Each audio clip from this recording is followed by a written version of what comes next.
Hey guys, welcome back to the channel. This is a story about what if Naruto has Minato knowledge naruhina. Before I start, please support for more amazing content and do consider subscribing to my channel and share this video with your friends. This is written by LC Namikaze, link in the description and support writer. Let's start the video. Chapter 1. Just in case. April 29. I'm going to be a father, Minato whispered to himself while lying in his comfortable bed beside his beautiful red-headed wife, Uzumaki Kushina. He hadn't been able to get the phrase out of his mind ever since Kushina broke the news a few months ago. He would often repeat the phrase to himself everywhere he went. I'm going to be a father. He could already imagine it, playing with his own son, dining the three of them as a family, and seeing his child grow up to be the best of Kushina and him. I wonder who Naruto will resemble more. His son's name brought a stupid grin to his face, the same grin that had taken a week to wear off when he and Kushina became a couple. He remembered when Kushina told him the name she wanted to choose. They had just finished reading Jiraiya's Tales of a Gutsy Ninja when she suggested the name. At first, he laughed out loud, saying only Kushina would name her son after a ramen topping, but his laughter died as soon as he saw an all but sweet smile on his wife's face, with her red locks flowing menacingly like 9 red tails. Naruto means maelstrom, not as in Narutomaki. And I hope our child grows up to be like the character in Jiraiya-sama's book. Someone who has the determination to never give up, said Kushina after Minato stopped laughing. Minato had spent the next few days trying not to laugh at his wife. In truth, he agreed that it was a great name. He could see that after the initial hilarity of the suggestion wore off just enough for him to think about it. Kushina did have a point. He would like for his son to know the meaning of hard work. Every shinobi had to work hard no matter how talented they were. In fact, Minato believed that the more talented you are, the harder you should work. On one hand, being talented meant that you could become strong enough to protect what you hold dear and achieve your dreams, but on the other, in the shinobi world, being talented meant attracting interest from inside and outside your village. Talented shinobi are often thrown into the fire far quicker than less talented ones. They are expected to succeed at their mission regardless of whether they are ready. They were pushed farther into the pool's deep end if they succeeded. If the shinobi didn't die during this process, they would start gaining a reputation outside their village, which meant a target on their back and a bounty on their head.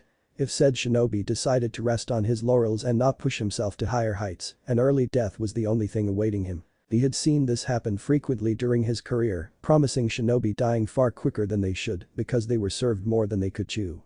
Minato was even a little guilty of this with his last living student. Kakashi. He thought inside. He had been giving almost as much thought to his young Anbu as his yet-to-be-born son. Maybe being a father wouldn't be so different from being a sensei. I guess Kakashi could use a younger brother. He has barely left Kushina since I assigned him to guard her, he even stays after hours. Thought Minato with a smile. After all, they were the only resemblance of a family I had before marrying Kushina, but Rin and Obito are dead, and Kakashi's mental health was reaching new lows before I assigned him to guard Kushina. A shiver as one as he had never felt made his way through his spine, and suddenly a bone-shearing fear gripped him, and his breath became ragged and shallow. What if something happens to Naruto? What if I'm not fast? Minato's train of thought broke off as Kushina cuddled into him. Everything will be fine. Tomorrow, Jiraiya-sensei will come, and we will talk to him about how he is the godfather. Everything will be fine, and Minato drifted off to sleep. April 30. Huh? That was all Jiraiya could say while blinking several times. Minato only smiled at him and said, yeah, Kushina and I liked it. I think this story is wonderful. Really? Really? Every chapter reads like one of all the stories of the adventures you used to tell me when I was a genin. It's almost autobiographical. Explained the blonde with a soft smile while he reminisced about the past. Yeah, that's all well and good, but it didn't even sell. Said a dejected Jiraiya before his trademark perverted grin appeared on his face. I think I'll include some spicy moments to boost interest for my next one. Minato paid no mind to his sensei pervertedness and said softly, the main character in here was pretty awesome. He is actually quite a lot like you, sensei. You think so? Jiraiya scratched the back of his head, suddenly embarrassed by the compliment from his star pupil. So, I was thinking, stated Minato, slightly embarrassed. I really hope my soon-to-be-born child can become an amazing shinobi, just like the main character in your book. That's why I would like to ask your permission to name my son after him. Jiraiya couldn't speak, he was gobsmacked at the unaccepted request. At that moment, Kushina, clearly pregnant, came out of the kitchen and put a hand on Minato's shoulder. At the same time, the other hand tenderly caressed her belly. I think it is a wonderful name. Kushina gave him a small smile. Jiraiya broke into laughter. I should have known it was your idea. I randomly came up with it while eating ramen. It's hilarious naming your son after ramen. Jiraiya never finished the sentence as he saw Kushina's hair floating menacingly. Naruto means maelstrom, doesn't it, Jiraiya-sama? said the Uzumaki in a sweet voice that dared the Sannin fuck around and find out. Jiraiya gave a nervous laugh. So would that make me his godfather, then? Are you really sure about this? Kushina nodded while Minato said, you are my sensei, you are a ninja who possesses true skill. There is no one else in the whole world I would rather choose. Jiraiya could only smile at the words. I just wished Tsunade was in the village so I could share the news with her, Kushina sighed. Do you have any idea where she is? She asked, hoping. The white-haired man shook his head. Tsunade has done a good job covering her tracks, but I'm not putting too much effort into keeping tabs on her location. She lost too much. Maybe there will come a time when we need her here, but unless Blondie over there gives the order, I have to prioritize other matters. Jiraiya finished. After that, they ate and chatted amicably until they heard a knock on the door. Minato stood to answer the knock, only to find out it was his predecessor to the title of Hokage. Sandaime-sama. Exclaimed Minato in surprise. Good evening, Minato. I'm sorry to intrude into your home this late in the day. Still, I have matters to discuss with you and Kushina. Oh, okay, come on in, Minato said, a little surprised. Is that you, old monkey? Called Jiraiya. Jiraiya? This is a most opportune moment indeed. That's what, old monkey? They just made the godfather of the Gaki. Said Jiraiya with a goofy smile that perfectly reflected his happiness at the moment. Hiruzen chuckled and went to the table to ask Kushina how her pregnancy was progressing and congratulate Jiraiya before sharing the matters he came to discuss. Minato, Kushina, there is something I must explain to you about giving birth. It happened to Mito-sama, as you know, she was also a Jinchuriki. During her labor, the nine-tailed seal was nearly broken. The pin dropping would have been heard by everyone in the room if. Minato closed his eyes. I knew something was not right. Ever since I told him that Kushina and I were going to be parents, there was something in his face mixed in with the smile he had given me. Minato took an almost imperceptible breath, steeled his nerves, and turned to grab his wife's hand. Everything is going to be fine, Kushina. Said Minato with a smile. I know. Answered the Redeed with a smile of her own. Kushina, I'm sorry, but as a precautionary measure, we have to ask you to deliver the child somewhere away from the village, inside a barrier. The Anbu will protect you, and I'll also send my wife, Buwako, to help you deliver your child. The pregnant Uzumaki tightened her grip on her husband. Naruto, our son's name is Naruto. Saying his name aloud diminished her rapidly increasing nerves, if ever so slightly. Hiruzen gave a small but warm smile and nodded. Shortly after, the Sandaime excused himself and was soon followed by Kushina, who claimed she was slightly nauseous.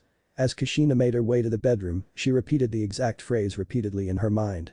Everything is going to be fine. Everything is going to be fine. Everything is going to be fine. As she repeated the phrase, a plan began forming in her mind. Everything will be fine, and I don't want to add to Minato's plate with the silly worries of a pregnant wife, but just in case. While Kushina went to lie down, Minato and Jiraiya sat quietly under dreadful silence. After a while, the Toad Sage broke the silence. Everything will be fine, Minato. The Yondaime Hokage let out a huge sigh. I know, it's just could you be there the day of Naruto's birth? It's expected to be October 10. Jiraiya gave him a small smile. Minato, you long since surpassed me as a seal master. Kushina's taught you seals in ways I can hardly understand, but if it makes you feel better, I'll see what barriers we can put up for security measures. As for your request, well, you know I have to keep tabs on my spy network. We may not be at war, but we have to keep a lookout for everything. Iowa won't be a threat for a while, but Kumo and Kiri didn't come out of the war as bad. Minato knew his sensei had a point. He was needed outside for now, and he also deserved a break to clear his mind, but something in his gut screamed to throw logic out of the window and order his sensei to stay. Jiraiya stood up and headed for the door with Minato behind him. Seeing the distress in his student's cerulean eyes, he put a hand on his shoulder and squeezed slightly. Everything will be fine, Minato. I know, sensei, but just in case. I promise I'll stop to meet my godson as soon as possible. I can already imagine all the fun we will have. I can picture very clearly what he will be like the first time we take to Mount Mamboku. I hope that kid doesn't get used to Kushina's cooking because he will be in for a hard time as you can remember. Teased Jiraiya to lift the somber mood of his star pupil. Minato's skin color turned slightly green at the memory of Shima's exotic cooking. I'll see you soon, Minato. And Jiraiya bid farewell. Minato sat down on one of the couches and stared into space. Worry started to creep up again in Minato's body, and he did the only thing he could think of. He decided to make a plan.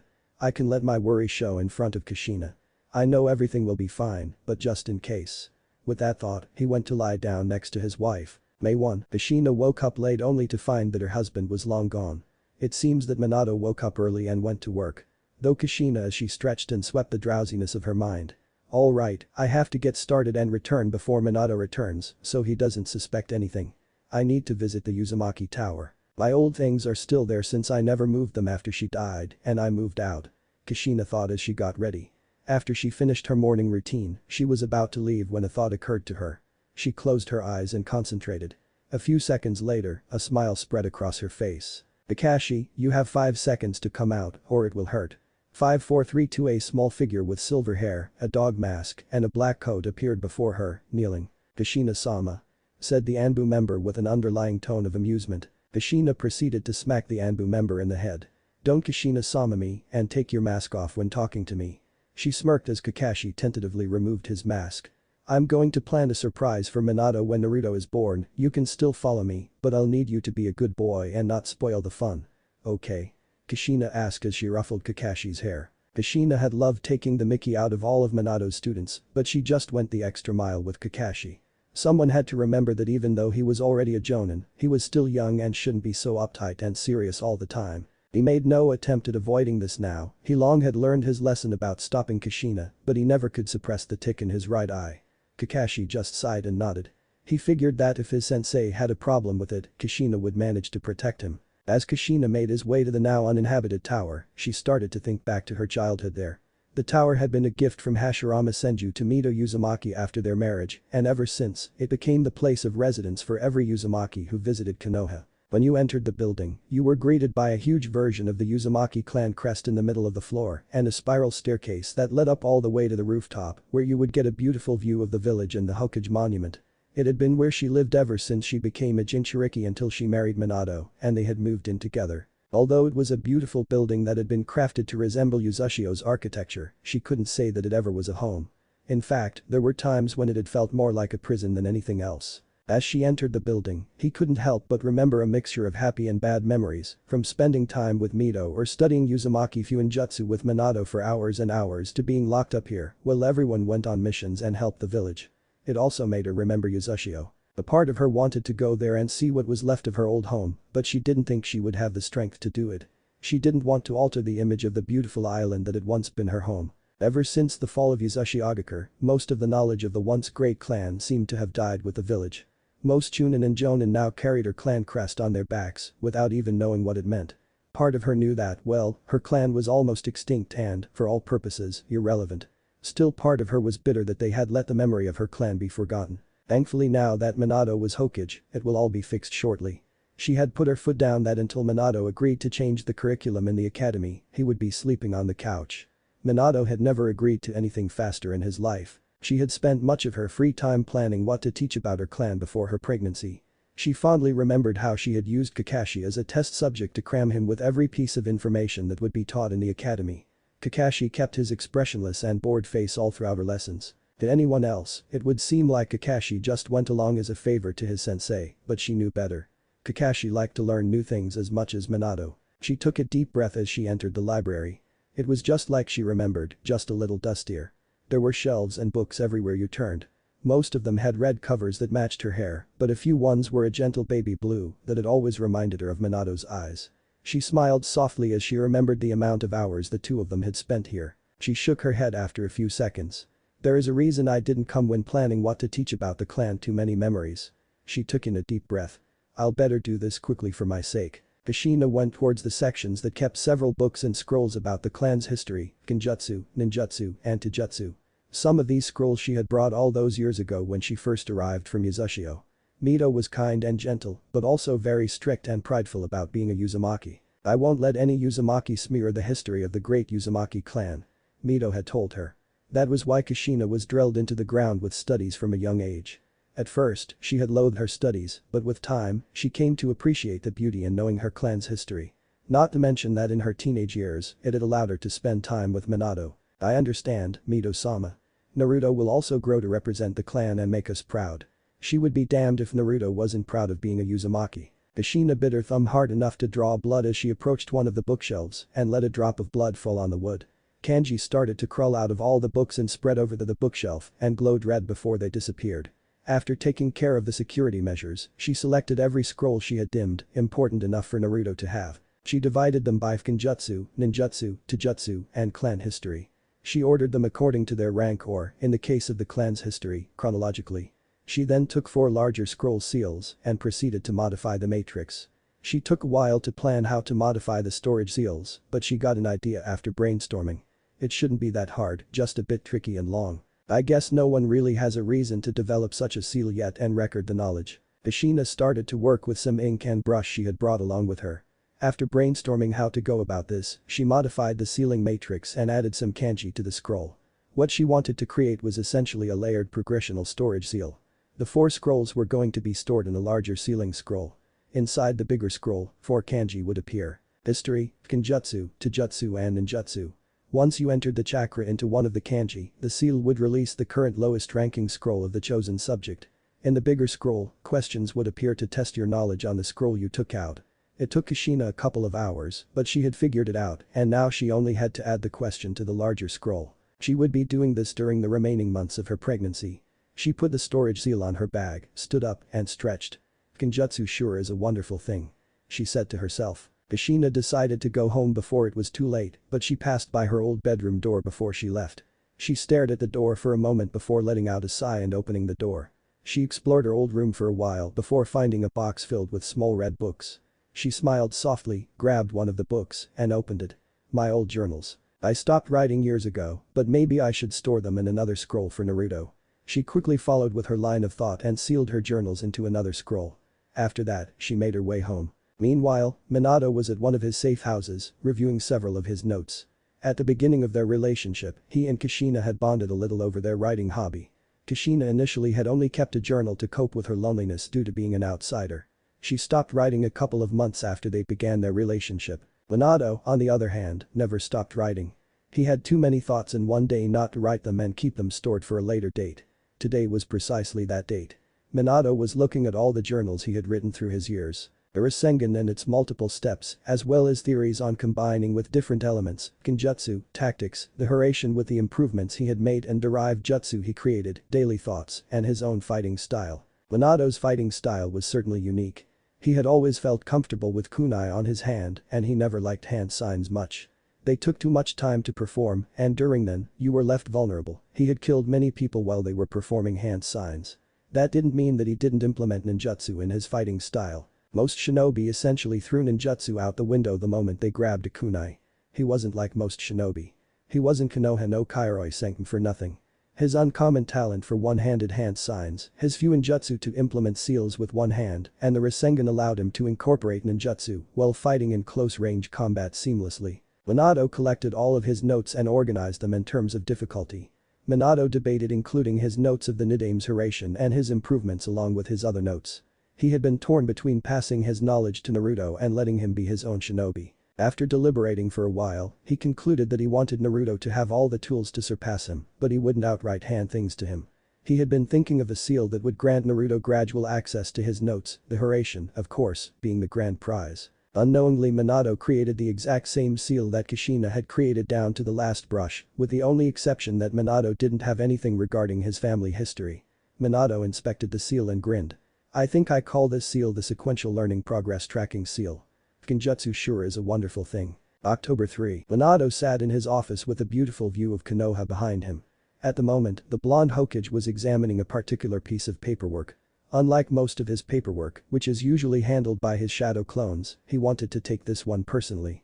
He had been thinking about it, but every time it came to his mind, the worry of somehow offending him came along. He sighed. I'm just bad at these things. I'm horrible at expressing my feelings. I know that I'm not a cold person, quite the opposite, it's just how I'm even going to put it into words. Though Minato as he examined the paper in his hands. Kushina had given him the last push to decide to go for it.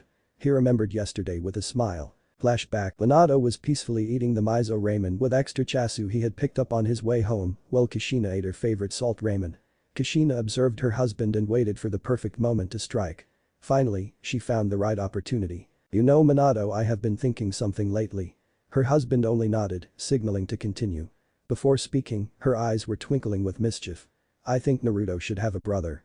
She said with the straightest face she could muster. Minato started to choke on his ramen for a few seconds until she took pity on him and passed him a glass of water.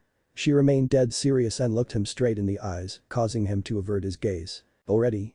I mean, Naruto has even been born, shouldn't we wait? I don't know, a little.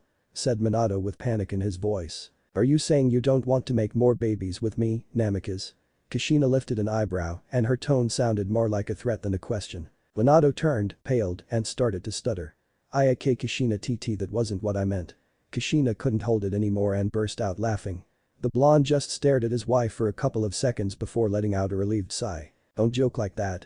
Minato pouted. "Well, I wasn't joking, at least not entirely." Now the yellow flash was outright confused. Kushina decided to stop being cryptic and took a sheet of paper and passed it to her husband. Minato grabbed a paper and analyzed it before a smile appeared on his face. Kushina, seeing Minato's smile, decided to voice her thoughts. "I know you have been thinking it for a while, and knowing you, you would have taken ages to do it." Minato gave her a sheepish smile and rubbed the back of his head in embarrassment. Minato smiled again and looked at the paper that read adoption form for Hada Kakashi. After a couple of seconds, Minato frowned. "I'm worried I might offend him. You know what he thinks of his father." Kushina gave him a tender smile. "Minato, you know you want to give it to him. I'm sure Kakashi won't be offended. If he weren't so cold, he would be fanboying over you. You are the person he admires the most and has been there for him since he was what? 8. Minato nodded in response and thought about when he should do it. "Just don't take too long, Minato." Flashback ends. Minato was still reminiscing when he seldom heard a knock on the door and he absent-mindedly answered to come in. He was still looking at the form in his hands until he heard Kakashi's voice. Minato jumped at the voice and fumbled with the paper. The paper fell out of his hands right beside Kakashi's feet. The young Anbu moved to grab the form that, thankfully, the paper landed face down and Minato had to prove why it was claimed that he had unparalleled speed. After returning to his seat in less than the blink of an eye, he spoke rather nervously while rubbing the back of his head. "Sorry Kakashi, it's classified information, yes, very classified." Kakashi blinked behind his mask at his sensei's odd behavior and shrugged it off as nervousness because of his son. He stood there waiting for his sensei to speak. After all, he had called him but got confused after he didn't talk. "Was there something you needed, Hokage-sama?" Minato blinked and he realized he was the one who had called Kakashi. He coughed into his fist. "Right, Kakashi, as I have told you already, please address me as you always have. There is no need to be so formal with me. I called you in here to thank you for protecting Kushina." But began Kakashi. "The Anbu directly under the Sandaime will take over for now. Then I'll be returning to my duties in Anbu. There is no need to be so hasty. Take a week or two off before you return to your duties," said Minato with a smile. Kakashi nodded, bowed, and exited the office, but Minato remembered something before he left. "Kakashi, wait." Minato turned his gaze to look down at the adoption form and he felt his mouth go dry and couldn't get the words out. "Yes. Ah, never mind. I'll tell you later." Kakashi just nodded again and exited the office. Minato let out a sigh of frustration at not being able to talk with Kakashi about the adoption. He put the form back in his pocket and looked at the clock. "Right, I should go and hide Naruto's scroll, and now I know just the place to hide it," he thought while smirking. Kushina let out a tired sigh. "Ah, walking all the way here has been a total pain in the ass with this belly," she thought as she went to where she had chosen to hide Naruto's scroll. Kushina entered a beautiful clearing with a small cascade. She smiled as she remembered when she and Minato would come here in their teenage years. Kushina would tell her mom that she and Minato would go out to train and they come in here and just hang out. This was their place. In the later years of their relationship, they had even been a little cabin hidden away from everything when they wanted a little more privacy to practice their cardiovascular endurance. They had taken precautionary methods so no one but them could see their little cabin. They had put on a seal that worked as a powerful and constant Jinjutsu barrier that wouldn't affect either of them, thanks to the blood seals they had put in place. Kushina entered the little cabin and took out the scroll she had prepared for her yet-to-be-born Naruto. She looked around the small cabin, it wasn't anything fancy. Just a bed with a nightstand beside it and a closet. She smiled when she spotted a picture on the nightstand. It was a picture of both of them smiling together at a festival. She was so lost in the memories that she almost missed the bright yellow flash that appeared in front of her. After a second, Kushina went wide-eyed as she stared at her husband's equally wide cerulean eyes. Minato. "Hey Kushina. What are you doing here?" They both said at the same time. A couple of seconds of silence followed, in which neither could speak. Kushina recovered first and used her usual humor to divert attention from her. "You weren't planning on bringing any girls here, right Namikaze?" said Kushina with narrowed eyes. To her happiness, she achieved what she aimed for and made Minato stutter due to the surprise. What? And no, of course not." Kushina's eyes remained narrowed, trying to keep the conversation off her. "So, then what are you doing here?" she asked with a fake tone of suspicion. Wait, what are you doing here?" asked the blonde back. Kushina had been expecting it, so she doubled her efforts. "Don't play with me, Namikaze, and what's that scroll on your hand?" Minato blinked a couple of times when he realized he had Naruto's scroll in his left hand. Minato quickly hid behind his back. "Nothing. Just a scroll I took with me by accident from the office," said Minato in a hurry. Now Kushina was suspicious. "And why do you have a scroll with you?" said Minato after a few seconds of silence. Kushina cursed under her breath. "It's just something for Naruto, a gift I wanted to hide here." Minato blinked a couple of times before letting out a laugh. "You too?" said Minato before continued laughing. Kushina waited for her to notice she wasn't laughing and pointed at the scroll in her husband's hands. "So, you lied to me." Minato instantly gulped and went pale. It's not like that." "Really?" To her surprise, Minato went from uncomfortable to slightly sad and looked toward the ground. "It's just something I did for him. I know everything is going to be fine, but you did just in case." Minato looked up to see the sad smile she had. Neither of them moved in a long silence until Minato got closer and enveloped her in a tender hug. "I'm scared," she said with a terrible voice that Minato felt a lump in his throat. Minato didn't have any words to reassure her. There were no words that would calm down a mother who feared for the well-being of her child. That in Minato was also scared shitless himself. He opted just to embrace her with his tall frame and long arms and transmit the message that he wanted to put into words. "I won't let anyone harm a single of Naruto's hair." Kushina lost track of how many minutes she spent in Minato's arms. She could have stayed like this until she had to give birth for all she cared about. After the long hug, neither spoke as they took their scrolls and placed them in the nightstand cabinet. They both sat on the bed in silence before Kushina said, "So, did you talk to Kakashi?" She got her answer when she felt Minato tense and sighed in frustration. She was about to give her a piece of her mind when her husband spoke. "Actually, I was thinking of putting the form in here and returning to grab it after Naruto's birthday. Since everything will be fine, we can return to get the form and talk to Kakashi together." He finished with a smile. Kushina knew it was a lie, but had to give him his due credit. It was the smoothest lie he had ever told, so she just nodded with a smile. Meanwhile, Minato was mentally patting himself on the back. He stood up to open the cabinet and placed the adoption form next to the scroll. After that, hand in hand, both made their way out of their small cabin in silence. Chapter 2. The Day of the Tragedy. October 10th. Jiraiya threw himself into the bed of an inn and let out a tired sigh. "Why do I wear those things? My feet are killing me. Maybe I should look for a bar and some cuties to spend the night," though Jiraiya with a perverted grin, but it soon died down. "I need to be in good condition tomorrow when I meet Naruto. It's going to be like a 6-hour journey to Konoha." And with a smile, Jiraiya drifted off into a peaceful sleep. Kakashi was coming back from the cemetery after sharing the news with his deceased teammates. He couldn't put into any words other than he was feeling lighter. His nightmares about Rin were happening less frequently and he thought he had more energy to train. "I guess I'm doing better." His thoughts drifted again to Naruto. He couldn't remember the last time he had been so excited for something. No one could tell due to his mask, but Kakashi had a soft and small smile as he walked the streets of Konoha. "It hurts, Databane." Kushina's screams filled the room where she was giving birth. Minato was supposed to keep Kushina's seal stable while she gave birth, but her screams of pain dug deep holes into his concentration, filled with worry for his wife. "I've never seen Kushina in so much pain." "Is she alright?"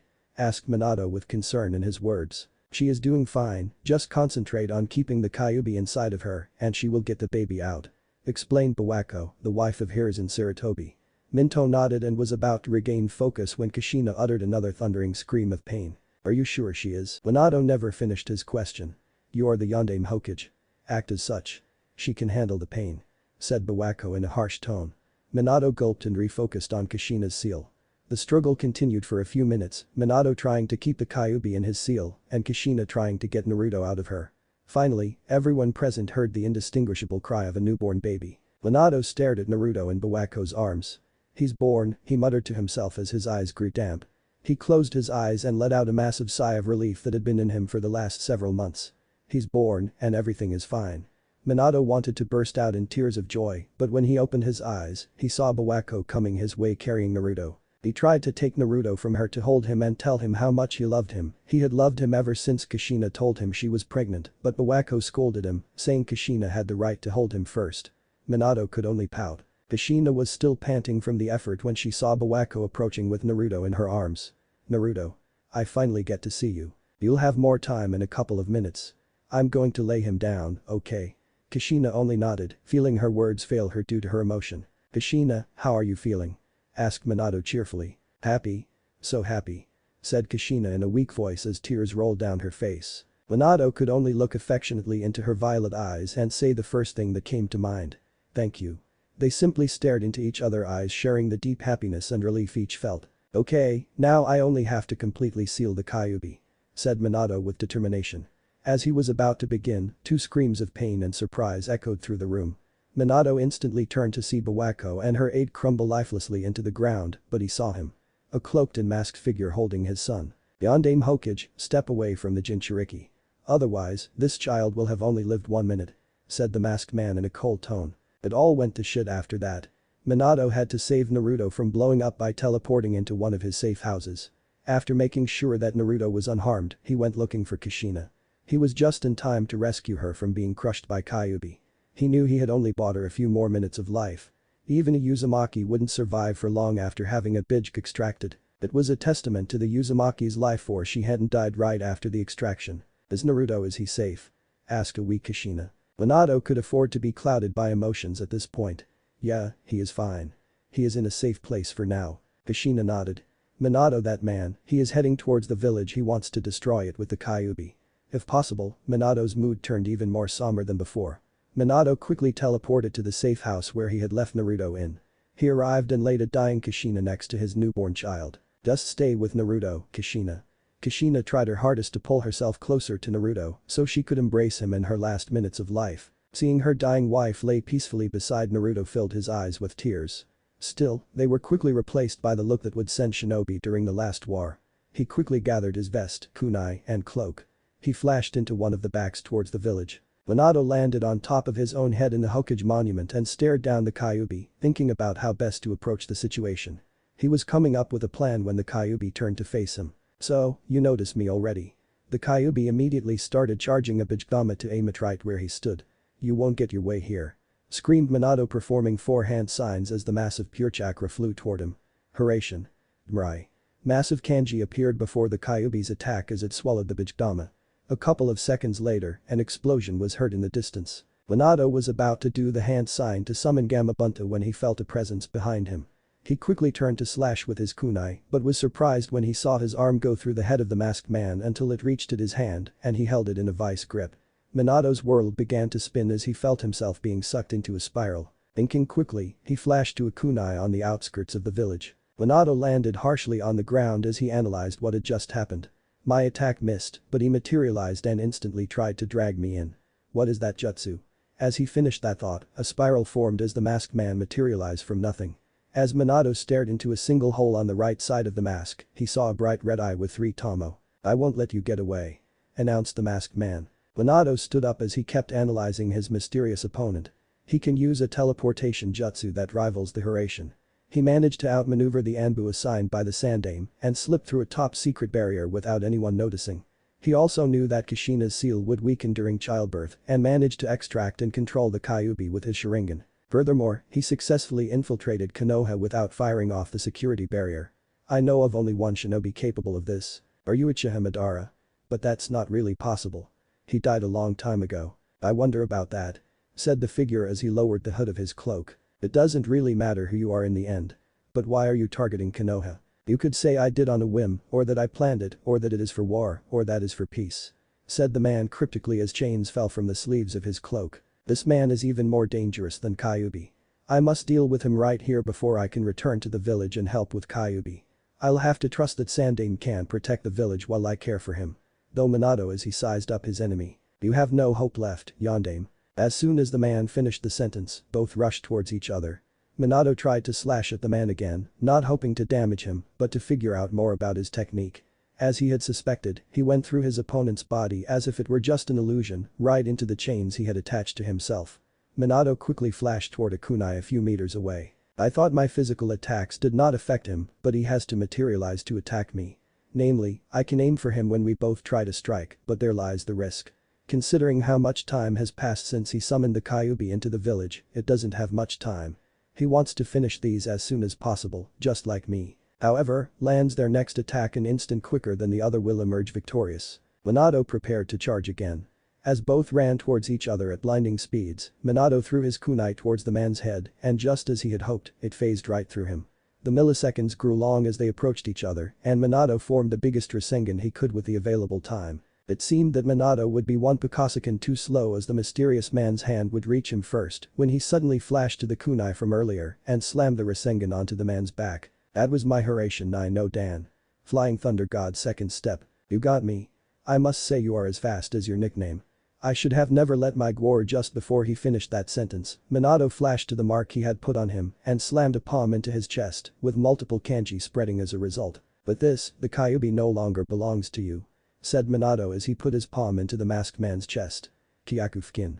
Contract seal. After negating the control the man had over the Kyuubi, Minato moved to slash the man's throat, but the man disappeared and appeared a few meters away. I must hand it to you. You wounded and managed to break my control over the Kyuubi. However, the Kyuubi will eventually be mine. Sooner or later, I will rule this world and there are many ways to go about it. And with the man disappeared into a spiraling vortex. That man is a threat to this world. Minato could feel his mark still on the man, but he had more important matters at the moment and made his way to the village. He appeared as the Kyuubi was charging another Bijgdama. Minato quickly summoned Gamabunta to immobilize it. Minato's thoughts returned to the masked man and he knew what he had to do. He started molding chakra and suddenly he and the Kyuubi disappeared and a bright explosion was seen in the distance by the Sandaime. The panting Minato landed with an agonizing Kushina and Naruto. I must put a barrier up immediately. He told his wife while panting. But my chakra is almost. I can still do it, Minato. Said Kushina and without waiting for an answer, golden chakra chains sprouted from her back that quickly tied the Kyuubi. Due to all the noise, Naruto woke up. Did I wake you up, Naruto? I'm so sorry, asked Kushina with a tired smile. She turned to her husband. Minato, I will draw the Kyuubi with me to my death. We could delay the revival of the Kyuubi. I can save everyone with what little chakra I have left. She closed her eyes, not wanting her husband to see the sadness in her eyes. Thank you for everything you've done for me. Minato's heart was broken, but everything wasn't fine in the end. He finally let his emotions slip after everything that he went through today. Kushina, it's because of you I gained the strength to become Hokage. You made me the man that I am today and you made me Naruto's father and I couldn't Minato, don't give me that look. Still giving him that closed-eye smile. I'm happy that you love me and today is Naruto's birthday. The only regret is that I won't be alive to see Naruto grow up. Minato took a deep breath. Kushina, there is no need for that. Tears slipped from his eyes. Preserve as much chakra as you can and mold it in 2 different parts for a reunion with Naruto. Kushina's head snapped up. I'll seal all of our remaining chakra inside Naruto. One half will be part of the Hakifukin. A trigram seal, the other will be part of the Shinzuifukin. Essence seal. But Minato, Kushina, let me finish. I will only seal half of the Kyuubi in me. I'll have to use the Shikifukin. Reaper Death Seal, to split the Kyuubi's chakra. The other part I'll seal it inside Naruto. Kushina was about to protest, but Minato didn't let him. I learned 2 things today.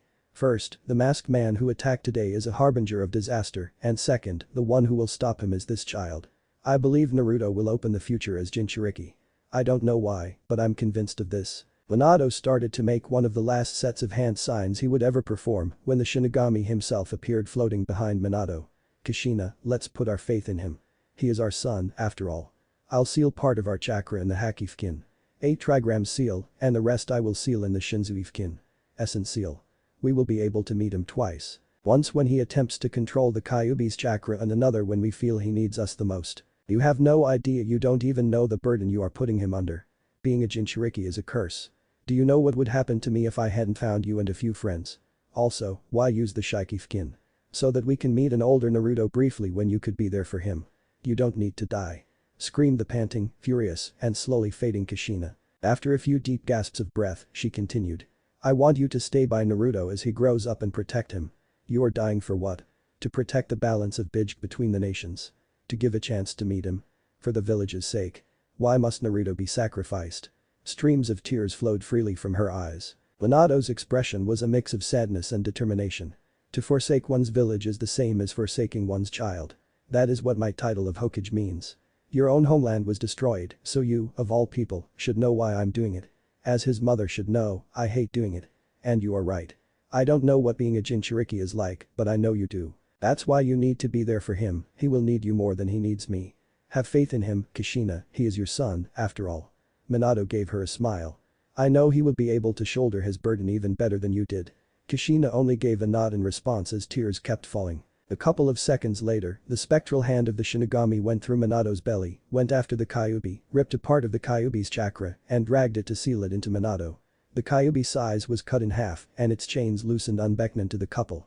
At that moment, Minato got distracted by seeing Kushina fall to the ground coughing. The Kyuubi used that opportunity to try to kill the baby he would be sealed into by crushing it with his claw. Minato and Kushina turned in time to stop the deadly claw.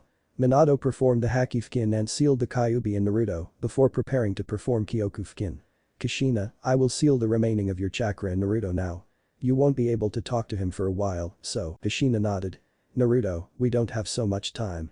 I just want you to know that we love you so much that it breaks our hearts to leave you. I'm sorry we won't be there every day. I'm so sorry. I'm so sorry we won't be able to play with you, that I won't be there to spoil and scold you at the same time. I'm sorry I won't be able to see you smile. Kushina was now sobbing and Minato was openly crying. Naruto, I'm sorry. I didn't want to put such a heavy burden on your shoulders. I have faith you can handle it, be strong, Naruto. Know that we will always love you. A few seconds later, the barrier dropped and the third Hokage ran to their aid. Sandame, I want people to know that Naruto is a hero, said his successor before he died. October 11th, Jiraiya woke from a restful sleep and quickly showered to head to Konoha. He was giddy at the prospect of meeting his grandson. I wonder who the Gaki resembles. If he turns out to be anything like Minato, he will help a ton in my research. Though with a perverted giggle as he made his way toward Konoha. Jiraiya's excitement soon became dread as his journeys advanced. The land surrounding Konoha showed signs of destruction and Jiraiya quickened his pace. No, no, no. Were the only thoughts Jiraiya could muster as he was filled with dread and panic. Jiraiya arrived at the gates only to see the recent destruction that had hit the village. He soon spotted a Chunin and approached. Where is Minato? Jiraiya screamed at the Chunin as he shook him violently. Hokage-sama as the Chunin never finished the sentence as he decided to go to the Hokage's office. Jiraiya's panic meter was now in overdrive. He entered the building without caring who shouted or tried to stop him. He blurted through the door, hoping, no, praying to find his prized pupil behind the desk and not his old sensei. He was surprised to find neither of them present. His surprise was quickly replaced by confusion. He was about to leap out of the window to move to continue his search when he heard a voice. A voice that filled him with dread. The voice of one, Sarutobi Hiruzen. Jiraiya, said the man with exhaustion and sadness in his voice. The Sannin slowly turned to see his sensei in his full shinobi armor. He didn't say a word, or rather, he couldn't. Hiruzen closed the door and made some hand signs, and the kanji for silence appeared at the door. Take a seat, Jiraiya. The old Hokage said, pointing to a sofa in the corner of the room. The Toad Sage did, and both sat in a bone-chilling silence. Where is Minato? The Sannin finally asked the question he was so afraid of. Hiruzen kept silent for a minute until he finally let out a depressed sigh, and Jiraiya knew he would never see his students again. I don't know exactly what happened. We are still trying to figure it out, but the Kyuubi broke from the seal and appeared in the middle of the village. Jiraiya sat in silence for a long time. How? I don't know. Kushina was giving birth away from the village. We should have been able to see it coming. Kushina? Asked hopefully the Sannin. Hiruzen just shook his head, answering his student's question. Jiraiya felt empty and numb. Never, even during the wars or when he lost students, had he felt so empty. What he had with Minato was special, beyond the common bond between master and student. He knew Jiraiya wasn't a fatherly figure, but he thought Minato was as good as his nephew. Suddenly the Sandaime got serious and visibly angry. I suspect some sort of foul play present in this disaster. Foul play? After everything was solved, I went to where Kushina was giving birth. I found Bawako and her assistant dead and all the Anbu I had dispatched, but the place showed no signs of destruction. Someone assassinated them. I don't know how or why, but a third party was involved. Jiraiya's chakra spiked and he started to leak killing intent. Danzo? No, I don't believe Danzo would have someone that capable in his ranks. Neither would he attempt something so dangerous that could have ended with the destruction of the village. They sat in silence for a while. Hiruzen let Jiraiya process everything before overwhelming him with more information. After a few moments, Hiruzen spoke again. Naruto is alive. Jiraiya's head snapped up in attention. He had forgotten entirely about his godson. And Minato sealed the Kyuubi in him. Jiraiya was shocked. A part of him, the one with a very dark sense of humor, almost chuckled. His student was far too noble and loved the village too much. He wouldn't seal the beast in any other person if he weren't willing to do sacrifices himself. Do you want me to check the seal? Asked Jiraiya. Hiruzen frowned and raised a questioning eyebrow, but either way, he nodded in acceptance. Jiraiya followed Hiruzen to the hospital to a private room heavily guarded by Anbu. When Jiraiya saw his godson, his breath hitched. He had previously hoped that Naruto resembled Minato, but now, seeing that he clearly reached him, it hurt. It hurt a lot. Jiraiya quickly went through the process of checking the seal. On another occasion, Jiraiya would have whistled and boasted about the sealing prowess of his student, but now he felt far too empty to even acknowledge, beyond saying that the seal was stable. After the examination, Jiraiya and Hiruzen stood in silence, while the Sannin kept trying to look anywhere but at the cradle, where a sleeping Naruto lay. Hiruzen kept taking glances to gauge what Jiraiya was thinking. "So, Jiraiya, what are you going to do now?" Was everything the sage could say. The old Kage just sighed. "Jiraiya, Minato and Kushina named you his godfather, did they not? You do know what that means?" Finished Hiruzen harshly. Jiraiya's eyes widened in realization. I can't take care of him, old man," said Jiraiya a little too loud. Before catching himself, "I can't raise a kid. I mean, look at me. What sort of person he would grow up to be. Can you imagine how that girl Tsunade took with her is doing?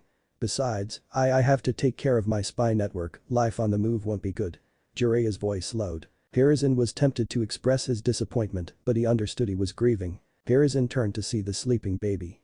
"We can keep his status as a Jinchuriki a secret and try to give him the normal life of an orphan. Making his status public would only put him in danger and make him the center of all the grief and anger," he thought depressively. 7 days later, all shinobi who were healthy enough to stand, except for one of the Sannin, could be found at the cemetery, paying their respects to the late Namikaze Minato and all the victims of the tragedy. Among all of the shinobi, no one fell more desolated and emptier than had Kakashi. Kakashi's life had been marked by loss since he was young, but this one stung the most. It stung the most because it was the one that left him completely alone. When he finally was turning a new page, someone came and shut the book, forcing him to start from the beginning and relive the worst parts. He knew there was someone, his sensei's son. He tried, he really did. But when he went to meet the baby and tried to hold him, it burned. It burned with all the pain and loss of his young life. No, I can be there for him. Not now, but eventually, in a couple of years. Chapter 3. Growing up, I screwed him over. This was Kakashi's first thought when Hiruzen told him about his thoughts on how Naruto's status as a Jinchuriki leaked. Kakashi had been livid when the Hokage said that he believed that Danzo had revealed Naruto's status to get back at them for taking Tenzo from Root. The old Scarhead had been salivating at the opportunity of sinking his extremist beliefs into Naruto ever since Hiruzen announced to the counselors that the Yondaime had sealed the Kyuubi in him. Danzo had constantly demanded that Naruto be given to him so he could train him, and the Hokage always refused him. Kakashi had shuddered at the thought of the bright, smiling kid he shadowed, occasionally becoming an emotionless weapon for Danzo to point at whoever he pleased. His latest adventure with Tenzo had caused Danzo's spitefulness to go over the edge, but being the shrewd operator that he is, there was no way to track this debacle back to him. The copy ninja had been putting off meeting Naruto as much as he could. He didn't want to be attached to anyone anymore, but just seeing his spiky golden hair and cheerful smile threw Kakashi back to the past. As he had expected, the kid reminded him about Kushina and Minato, but being reminded of Obito really threw him for a loop. He couldn't quite place it, but something made Naruto a constant reminder of his late teammate. He even gifted him a pair of green goggles as his inside joke. He had left them at his doorstep on his 4th birthday, and to his delight, he had never seen him without them. He had decided to meet him after he returned from his latest mission. He had been away from the village for 2 weeks, only to return and hear people talking about the Kyuubi kid. He had rushed to meet the Hokage. When he met with him, he had been furiously writing a law preventing anyone from talking about it unless they wanted to be executed. Now Kakashi couldn't even look at Naruto without feeling guilty, aside from the other painful reminders he brought. He was returning to Anbu headquarters, the sun had already set and the pure white snow covered most of the streets. Then, he saw a small, shaking figure walking alone in Konoha's desolate and freezing streets, trying to tie a scarf as red as his mother's hair. Kakashi mentally sighed, silently approached the blonde kid and knelt before grabbing each end of the scarf and tying it properly. For as loud and bright as Naruto was, he was also equally curious. So, seeing a man in a mask approach him genuinely perplexed and intrigued him. It took him a moment to realize that said man was tying up his scarf and he tried his hardest to memorize how he was doing it. When he finished, the Anbu member just silently stepped back. "What is your name?" asked a curious Naruto as he approached the masked man. Kakashi stood in silence for a while before answering. "Inu." "Thank you, Inu," Naruto said with his full-out grin. Kakashi nodded but was lost in the clear blue eyes that he vividly remembered his sensei had. He was so distracted he didn't notice when Naruto got close enough to hug his leg. It took him a moment to realize that Naruto was hugging him. As soon as he realized, the same feeling he had when he tried to carry Naruto when he was born returned.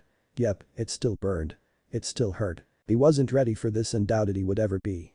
Kakashi gently removed Naruto from him before nodding and vanishing in a shunshin. Naruto was broadly smiling as he walked home.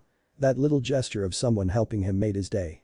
He didn't understand much at this age, but he understood that people didn't like him for whatever reason.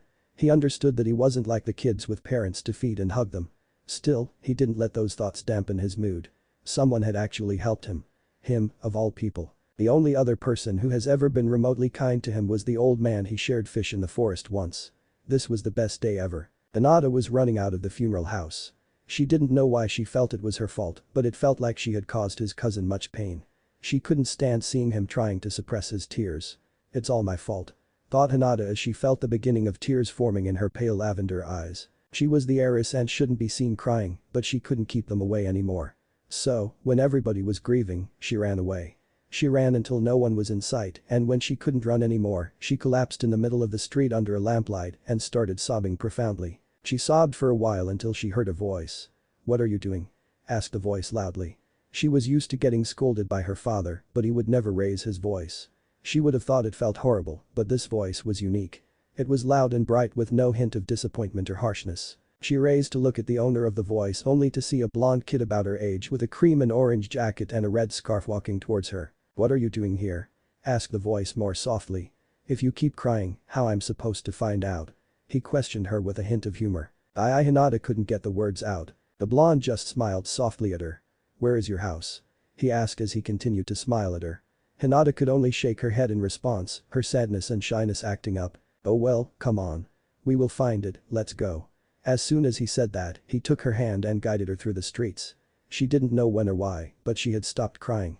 Now she was only focusing on the hand of the blonde guiding her. She was entranced by how warm his hand felt despite the harsh winter Konoha was experiencing. They walked around for a while as she found comfort in the warmness he exuded under the freezing weather. Eventually, she could point him in directions until they arrived at the Haika compound. The smiling blonde stood in amazement at the huge structure. "Wow. You live in a house this big and you are still crying." Hinata tuned to see him and she saw her smile falter ever so slightly. "I don't have anyone, but I never cry. Never." He finished with conviction. He then turned to give the brightest grin she had ever seen. "Jana." The blonde waved goodbye and sped off running. She then realized she had never asked him his name. "This is the best day ever," thought Naruto as he ran as fast as his little legs would allow him. Maybe even. Naruto continued speeding towards his home with a huge smile on his face, and when he reached his door, he opened it in a rush. "Tadaima," he said happily and expectantly at the darkness of his apartment. His smile and excitement didn't drop instantly, but slowly as the seconds passed and no answer came back. He closed the door and with a single tear going down his cheek, he got into his bed. The sun was setting in Konoha and Naruto held a small frown as he walked down the street. It was the day before his 6th birthday, not that he was looking forward to it. He noticed that the glares were increasing as his birthday grew closer and he doubted they would stop tomorrow, but at least he planned to treat himself to something. He had been saving money for a long time now. His frown disappeared as he arrived at the place he was looking for, a small store that sold masks, but Naruto wasn't going to buy any mask. He smiled softly as he remembered when Inu helped tie his scarf. He was going to buy a mask that looked just like Inu's. He scanned the store for Inu's mask and found one that looked similar. He let out an excited sound. One moment he was excitedly counting his rim and the next, he was on the ground as the little money had saved spread through the streets. "You brat. Go away," said the deep voice of a man. Naruto looked up at the voice and his eyes met the face of an angry man with a thick mustache and brown hair. He concluded that he was the owner of the store and the one who shoved him. "What's the problem?" complained the little blonde from the ground as people gathered to see what was happening. No one batted an eye when they saw who the store owner pushed, even if it was just a 5-year-old child. "What are you doing here? Go away, you plague," yelled the store owner. Naruto wasn't surprised anymore by the glares he received everywhere he went, but something made this man's glare different. Naruto had never seen anyone looking at him with so much hate. "What? I was only looking to buy that mask." Naruto's voice had started as a scream, but with every word, it got softer and sadder. "You want that mask, here you can have it and never let me see you again," said the owner, throwing the mask and hitting Naruto on the head with it. Naruto gave the man the best glare he could muster. He had been practicing it for a while now. He didn't know it, but his glare would somehow turn his cerulean eyes into ice blue as cold as a blizzard. He got up, dusted himself, and went to grab the mask, and when he looked up, he saw that more people were glaring and murmuring at him. "What do y'all want? Why are you looking at me like that?" His first question came out as a loud demand, but the latter was sad and pleading for answers, and in a much softer tone. He grabbed the mask and ran towards his apartment. When he reached his place, he threw the mask at the wall and slammed the door behind him. He slid it down, resting his back against the door and brought his knees to his chest. Why me? Why do they look at me like that? What did I ever do to them? Naruto sat there brooding for a long time. It wasn't until his stomach growled that he snapped out of his depressing thoughts. He made his way to the fridge only to find it empty. He sighed. He would have to buy something. He only bought fruits or things he needed to heat up because he couldn't cook. His hand went to his pockets to count his rim only to find them empty, and he groaned. I dropped everything I had when that man pushed me, and I forgot to pick it up.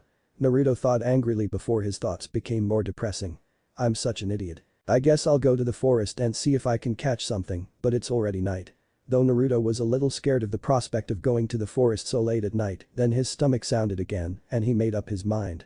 I'll go quickly, and if I can't find something, I guess I'll just return and wait until the old man brings me money to buy food. Naruto frowned. Gigi should have already been here. He just sighed in resignation and got ready to head out. It's raining. Seriously? As he was walking through the mostly empty street of Konoha, a smell hit his sensitive nose. It smelled delicious, he had never smelled something so mouthwatering. He was actually drooling a little before he noticed. He forgot about heading towards the forest and unconsciously followed the smell. He arrived at a small restaurant and was about to enter when he remembered what had happened earlier. He was about to leave when he saw a man waving at him to come over. Naruto was very reluctant to get close to the man, but the man smiled at him and spoke. Come on, kid, you will get sick if you stay under the rain. Naruto shyly nodded and entered the restaurant. Take a seat, kid. Naruto still was reluctant, but he decided to sit. Here, dry yourself. You will be sick if you remain soaked. The man said with a smile. Naruto wanted to say he never got sick, but he still accepted the towel the man offered. The man noticed that the kid still looked a little afraid. You know that I don't bite, right kid? Unless you are made out of food. Naruto stared at the man for a moment before letting out a laugh together with the old man. Seeing that the kid was more relaxed, he decided to ask questions. What are you doing in the rain? Where are your parents? Are you lost? The smile that Naruto had instantly vanished. I don't have parents. Said Naruto in a whisper but loud enough to be heard. I was planning on going to the forest to get some fish, but I got distracted. The man at first thought it was a lie, but seeing the sadness in the boy's eyes told him that it was nothing but the truth. What the heck is this kid doing here? The orphanage is on the outskirts of the village. My name is Tucci, kid. What's yours? Uzumaki Naruto. Now his voice had fear and sadness mixed in. Ah, that explains it then. Of course, he knew who the boy was. You would be surprised how much you hear in the stands of a restaurant when the customers think nobody is listening. Tucci took a second to look Naruto over. He was small and rather skinny for what Tucci guessed was his age, and also looked scarred and ready to run at a moment's notice. He is just a kid. Though Tucci sadly. Well, Naruto, are you hungry? Asked Tucci gently. Naruto quickly shook his head, but his stomach growled, completely contradicting his mannerisms. Tucci grinned. Are you sure, Naruto? I think your stomach says otherwise. Naruto answered by murmuring something Tucci didn't quite hear. Sorry Naruto, what did you say? I don't have any money. Said Naruto loud enough for Tucci to hear. Tucci wanted to slap himself. He should have known. Don't worry about it, kid. I'll give you a bowl of ramen to fill your stomach. Tucci offered as he made his way to the kitchen. Ramen? Asked Naruto raising an eyebrow. Tucci stumbled and nearly fell. He turned around to look at Naruto in surprise. I would have thought you would know, given your name. Given my name? Naruto was visibly confused by that statement. Yeah, I would guess you were named after Narutomaki. That didn't do anything to alleviate Naruto's confusion. It's something you eat with ramen. Offered Tucci, which seemed to clear the confusion. That or your name means Maelstrom. Naruto frowned in deep thought before speaking. I like Maelstrom a lot more. Tucci chuckled. Alright Naruto, Maelstrom it is. And Tucci went to prepare the ramen. A few minutes later, he came out with a steaming bowl and placed it in front of Naruto. Naruto's eyes went wide as saucers as he looked at the bowl. Tonkatsu miso ramen. I made it extra special since it's your first time eating ramen. Itadakimasu. Said Naruto cheerfully. Naruto brought his chopsticks to his mouth, not knowing what to expect, but as soon as he tasted the ramen, he stopped. Tucci was about to ask if something was wrong when Naruto screamed. It's delicious, Ak-chan. Thank you so much. And Naruto started eating at speeds that Tucci rarely saw. At that moment, Tucci's daughter came out of the kitchen. Tusan, what is that noise? The noise in question was Naruto slurping his noodles. That my daughter is the sound of a very satisfied customer. AM turned to see who was eating at the same time. Naruto looked up to see who the new voice was. Oh, isn't he cute, Tusan? AM had stopped Naruto from eating and was now affectionately grabbing his cheeks. Tucci was about to scold AM, but noticed that even though Naruto had turned deep shades of red, he wasn't complaining, so instead just chuckled. After AM had stopped, Naruto was rubbing his sore cheeks. That hurt En-chan. After hearing him call her that, she quickly started pulling Naruto's cheeks again. After Naruto finished his ramen and AM stopped pulling his cheeks, Tucci said he was closing the restaurant and willing to walk Naruto home. When they arrived, Tucci was surprised by Naruto's apartment. It wasn't fancy, but it was pretty good considering he was an orphan. "Alright, Naruto, I expect to see you soon. If you ever need anything, stop by, okay?" Naruto nodded and beamed at Tucci, who ruffled his head, and then AM started to pull his cheeks again before they left. Naruto went to bed feeling happier than he had in a while. Naruto was happily walking in the streets of Konoha, holding someone's hand as he pointed at different stores. He noticed an older man holding his hand. He tried to turn his head to get a look at him, but the man's face was dark, as if a shadow covered it. He also noticed that people weren't glaring at him. They were smiling and waving. He was about to wave back at them when he heard a voice. "Hey, kid. Want a mask? I'll give your dad a discount. How does that sound?" Naruto was about to ask about his dad when he assumed it was the man holding his hand. "I'll buy you the mask, Naruto," said the man as he ruffled Naruto's hair. "We are not that far from the house, can you get there by yourself? I want to stop and buy your mother some flowers, but I guess it would be too boring for you, no?" Naruto nodded excitedly and hugged the man, still unable to see his face. Naruto didn't know where his house was, but it seemed his feet did as they moved of their own volition, not that he was complaining. He quickly arrived at a door, opened it, and screamed. "Tadaima." Naruto immediately heard a soft giggle followed by a sweet voice. "Akari, Naruto." Naruto's smile had never shone brighter in his life. "Ka-chan. Where are you?" "Well, someone is excited to see me." "In the kitchen, Naruto." The sweet voice answered. Naruto instinctively made his way to the kitchen. He saw the figure of a woman getting something out of the fridge. "Go shower, Naruto. Dinner will be ready in a few minutes." But Ka-chan he wanted to say he wanted to see her face when he was interrupted. "Naruto, you have to obey me, remember?" she said in a soft scolding tone. Naruto didn't know why, but just said okay and went to shower. When he came back, he heard the voice of the man that was holding his hand earlier and was about to enter the kitchen when there was a knock on the door. "Naruto, can you get it, please?" "Okay." He answered cheerfully and went to open the door. Naruto opened the door only to find the owner of the mask store glaring. "What did I tell you, brat? I never wanted to see you again." Naruto turned to call his parents but was surprised when he found himself in the middle of the street, surrounded by familiar cold glares full of hatred. At lost. Is that kid? Nuisance? Worthless? Little by little, his fear escalated and he did what any other kid would do in this situation.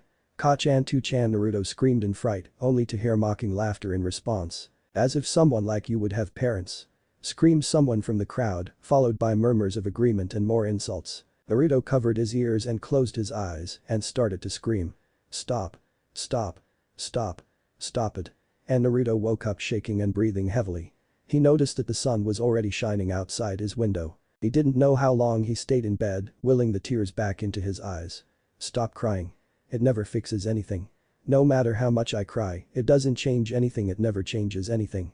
He told himself for what he felt was the millionth time. He didn't know how much it took, but eventually, he managed to control his emotions.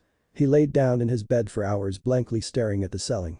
It wasn't until he heard a knock on his door that he stood up. He was about to open the door when his nightmare came back into his mind and he suddenly froze. It wasn't until he heard a familiar voice that he could move, the voice of his Jiji. Although he wasn't in a good mood, he still greeted the old man. Naruto noted that the man looked noticeably sad and serious today. The man entered and they sat in silence for a while in the kitchen. Hiruzen first broke the silence by speaking and taking out an envelope. "I apologize for not coming earlier.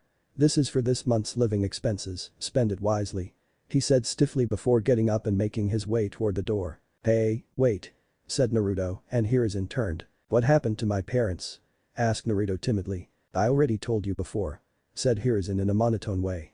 "They died a long time ago. That's not what I want to hear," said Naruto angrily.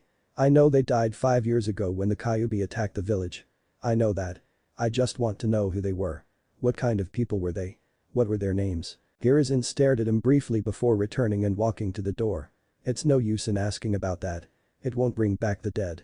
And the elder Hokage left without another word. Naruto stood in the kitchen before he went to the nearest wall and started punching in frustration. It didn't hurt, or rather, it hurt less than what he was feeling due to the old man's words. After his little hand was numb and a little bloody, he stopped and sat silently on the floor.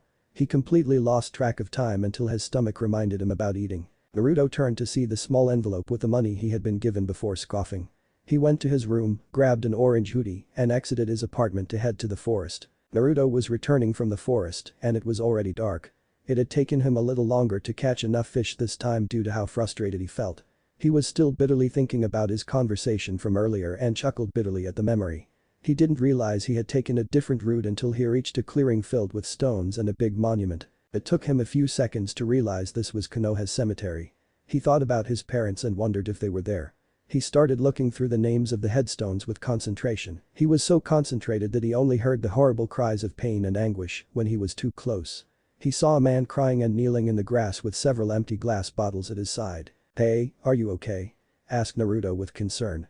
The man looked up and realized it was yesterday's store owner. When the man saw Naruto, his eyes blazed as hot as hell.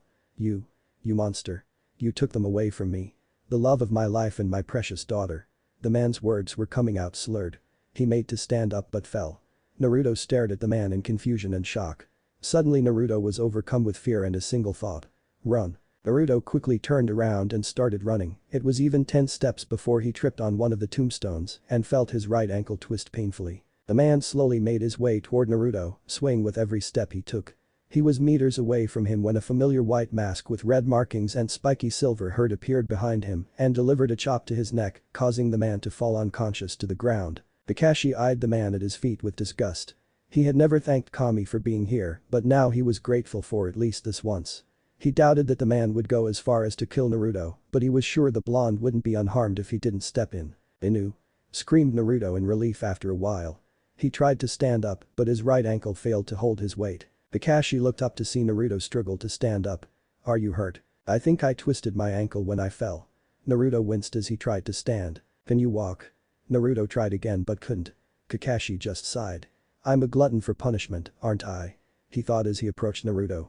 "Climb into my back, I'll carry you to your home." Naruto stared at him briefly before nodding and climbing into Kakashi's back. "Are we just going to leave him there?" Naruto asked, surprising Kakashi. "He will be out for a while, I'll be back for him after I drop you off."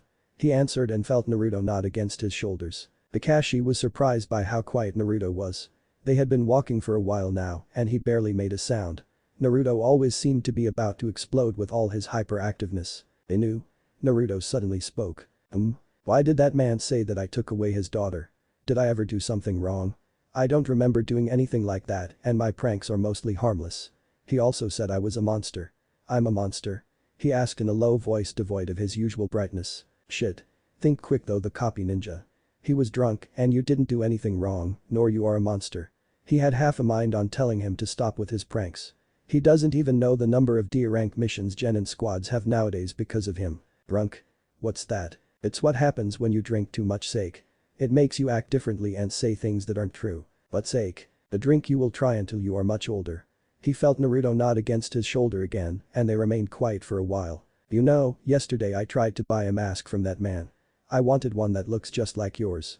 It wasn't the same, but it was pretty close to yours, Dadabeo," said Naruto with a little more energy. Kakashi felt a stab of pain when he heard the similar verbal tick Naruto shared with Kushina but continued to talk.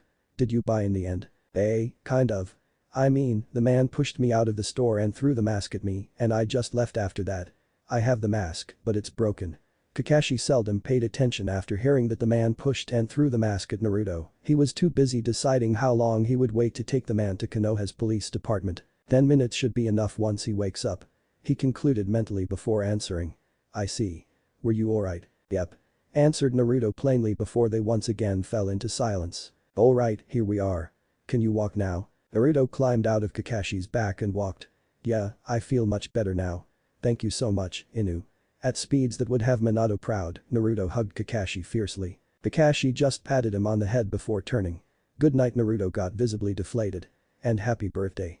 Naruto's mood instantly improved and he gave Kakashi a wide grin. Kakashi later realized that I hadn't burned to hold Naruto this time. He smiled softly as he returned to the cemetery to spend some time with the guy he had knocked out before throwing him to the police force. The next day Naruto woke up and was about to leave his apartment to buy food when he saw a package on his dining table that wasn't there yesterday. He cautiously opened it, hoping it wasn't a prank, only to find a mask identical to Inu's. No amount of glares or under-the-breath insults could do anything to wipe the huge grin of genuine happiness off his face during the rest of the day. Chapter 4. The Academy. January 11th. Today is the day my journey to become the greatest Hokage ever begins, Dadabeo. Though Naruto as he woke up to the sound of an alarm ringing. The academy lasted 6 years and you could start to attend when you turned 6. The first 3 years were pretty much regular schooling with an introduction to chakra theory and Taijutsu, shinobi world history, and weapon throwing. In the last 3 years, you had a more advanced Taijutsu class that lets you spar with your classmates, advanced chakra theory, introduction to ninjutsu, introduction to genjutsu, tactics, and overall shinobi skills. You can even graduate early in your 4th year if you pass all the exams. However, you still need to complete the 2 remaining years unless the Hokage approves you to become a genin. He quickly took a shower and dressed. He put on his black knee-high shorts, black ninja sandals, and his favorite orange shirt with Konoha's symbol and black and green goggles before heating some instant ramen. Naruto had been waiting for a few months to be able to enroll in the Ninja Academy, and finally, with the new year also came the first day of the academy. He had begun physical training by doing push-ups, sit-ups, crunches, and running laps around the village. He would often find a very strange man dressed in all green with huge eyebrows running with his hands while screaming something about the power of youth. Still, every time approached Naruto, something strange would happen. Flashback. Naruto was finishing his daily lap around the village when the strange man dressed in all green approached him while doing a handstand with 3 fingers in each hand. How youthful to see you again, kid. Your flames of youth burn with the heat of 100 suns, but you will not outdo the green and sexy beast of Konoha. I will do 50 laps, no, 75 laps around the village with my hands while carrying a boulder between my legs. Then I will climb the Hokage monument with one hand tied behind my back and both legs tied together, said the man with huge eyebrows while Naruto's sweat just dropped. I need to train to become the greatest Hokage ever, Dadabeo.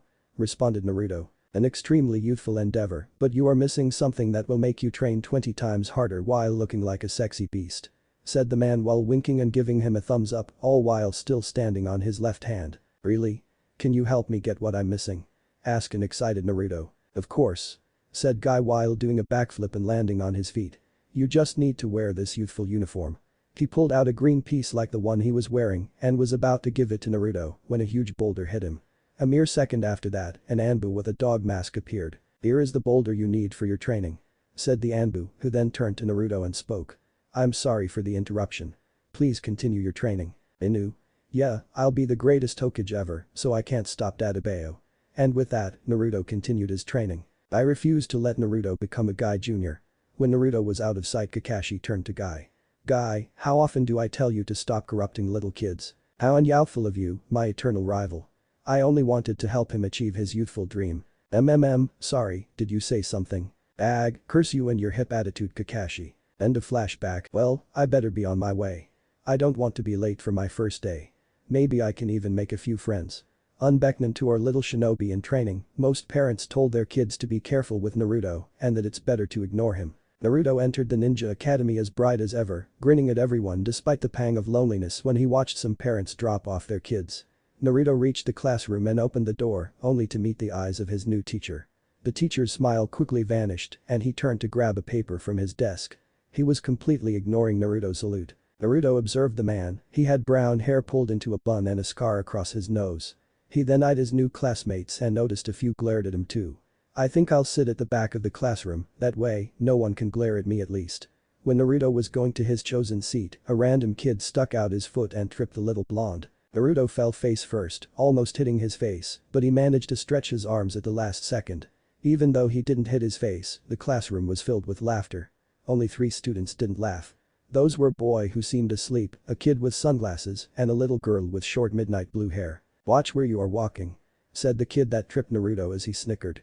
Naruto was about to respond, but he heard the voice of his new teacher. Everyone be silent and you go and take sit. Said the teacher sternly. That baka, I will prank him in a way he will never forget.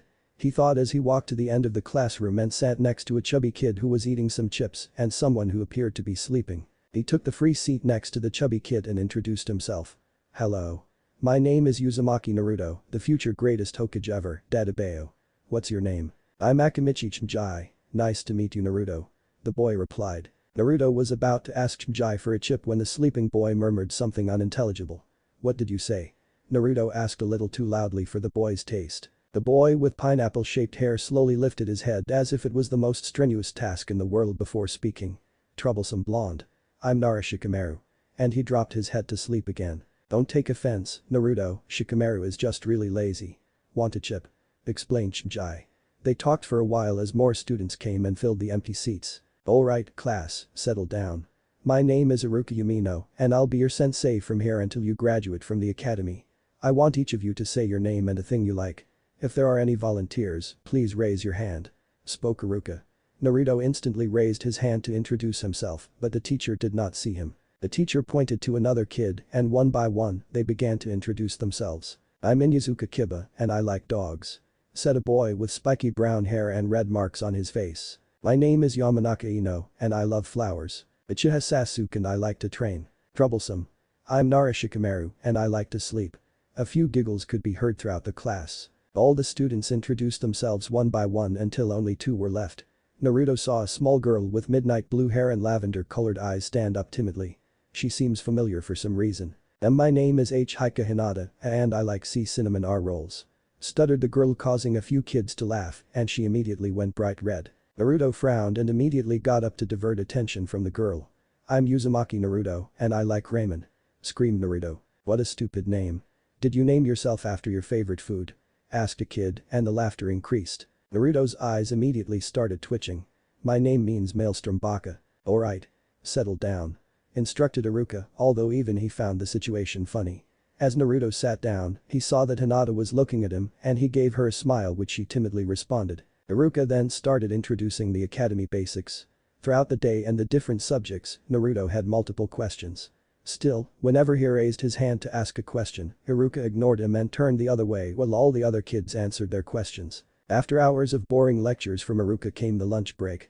Naruto didn't know anyone, and most kids seemed to know each because they used to play together in the park before joining the academy. He had tried to join them occasionally, but every time he came close, the kids would start running from him like he was an evil monster, or the parents would quickly separate them. He tried his luck by talking to other kids in the academy during the lunch break, but it didn't go well. At the end of the day, Naruto was heading to Ichiraku's to talk with Tuchi and Am with a smile that didn't quite reach its eyes. Naruto sighed as he swayed back and forth in a swing surrounded by snow.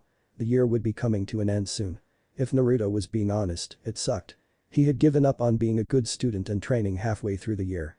He focused on continuing to grow his reputation as a prankster. He understood a decent amount of what Iruka taught when he was paying attention, but he was rudely ignored whenever he had any questions. Leading him to lag and lose interest in the class and often miss class to pursue more entertaining endeavors. I can't wait to graduate from the stupid place. Who needs the academy anyways? I'm going to be an awesome ninja and Hokage. He was lost in a daydream about being Hokage when he heard someone scream. You're a monster. Naruto perked up at the insult and he turned on instinct.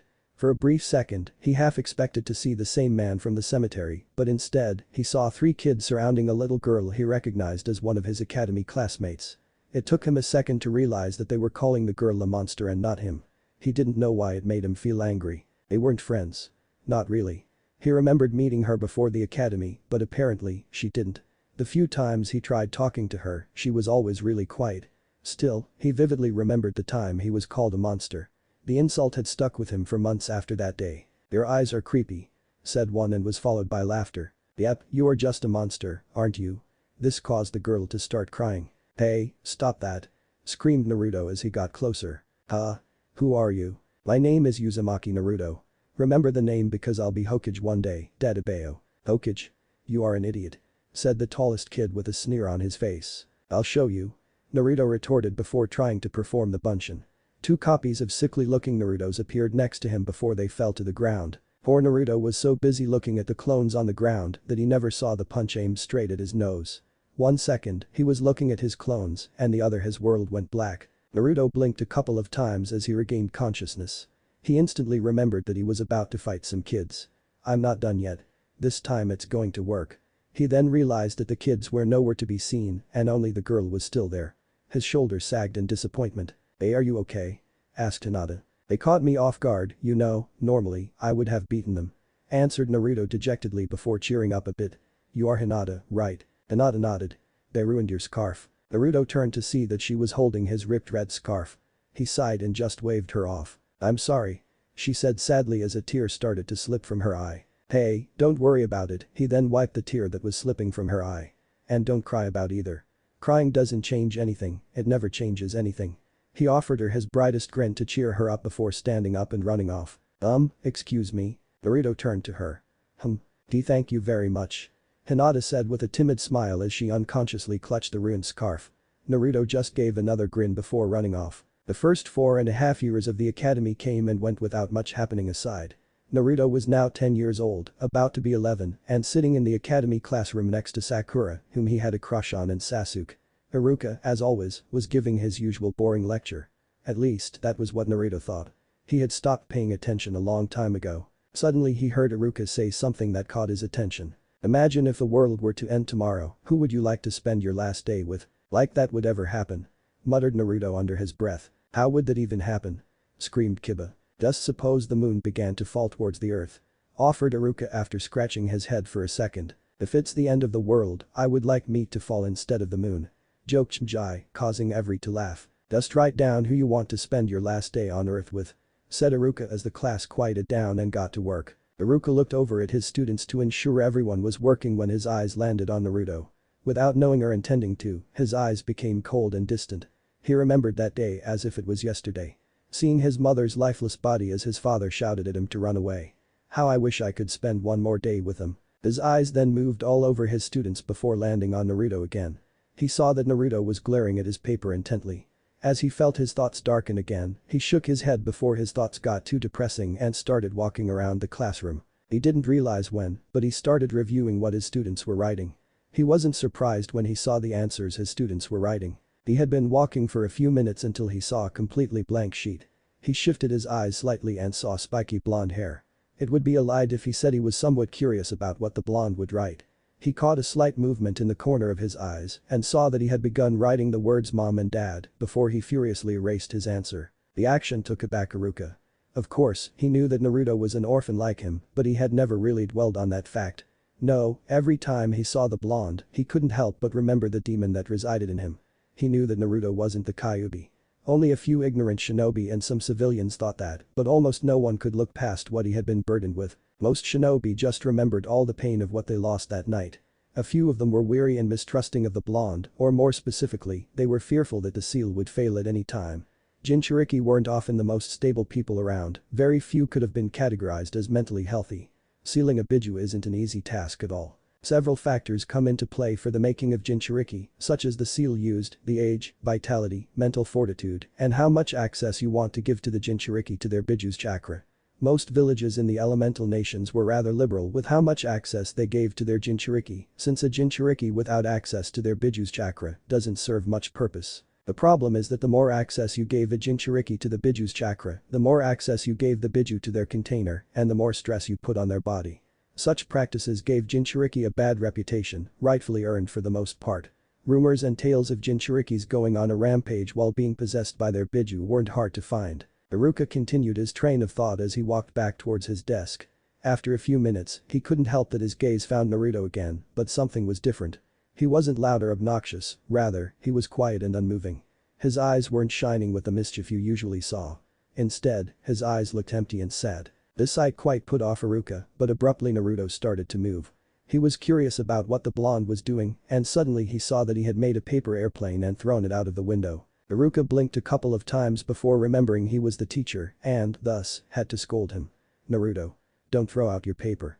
He saw that the blonde was grinning, but his eyes remained dull and lifeless, and then the irony hit him like a hammer. He had heard the Hokage tell him that Naruto wasn't that different from how he used to be back in the academy. He had barely suppressed the scoff that attempted to escape his lips that time, but now he saw it as clear as day, which troubled him. It troubled him a lot, but for the time being, he tried to bury those thoughts and concentrate on being a teacher. Naruto was uncharacteristically subdued for the rest of the period, only moving when he heard the bell that signified that lunch break had begun. With sagged shoulders and his head down, Naruto made his way to an old and bitten swing under a tree and quietly swung back and forth as he watched his classmates play and talk under the sun. He was trying his hardest to put a smile on his face and try to make some friends, but he didn't have it in him today to act cheerful. Still, he didn't want people to think he was sad, so he tried to put his most neutral expression possible. I can't believe them. They just had to embarrass me in front of everyone again. He heard a voice that belonged to Sakura. Looking up, he saw that it was Sakura talking to another classmate. I think they are kind of funny, you know. Admitted the girl Sakura was talking with after a few giggles. At least your parents joke around, mine are always serious. They aren't funny. Sakura insisted. What's not funny, billboard brow? Said an approaching Ino. Other than your attempts on Sasu-kun. Shut up, Ino pig. You'll see that Sasu-kun will be mine. The only reason Sasu-kun would ever talk to you is if he wants to put an ad on your forehead for everyone to see. The two former friends continued to bicker while Naruto was stuck in one of the first sentences he heard. At least your parents joke around, mine are always serious. Hearing kids talking about their parents was always a strong gut punch for Naruto.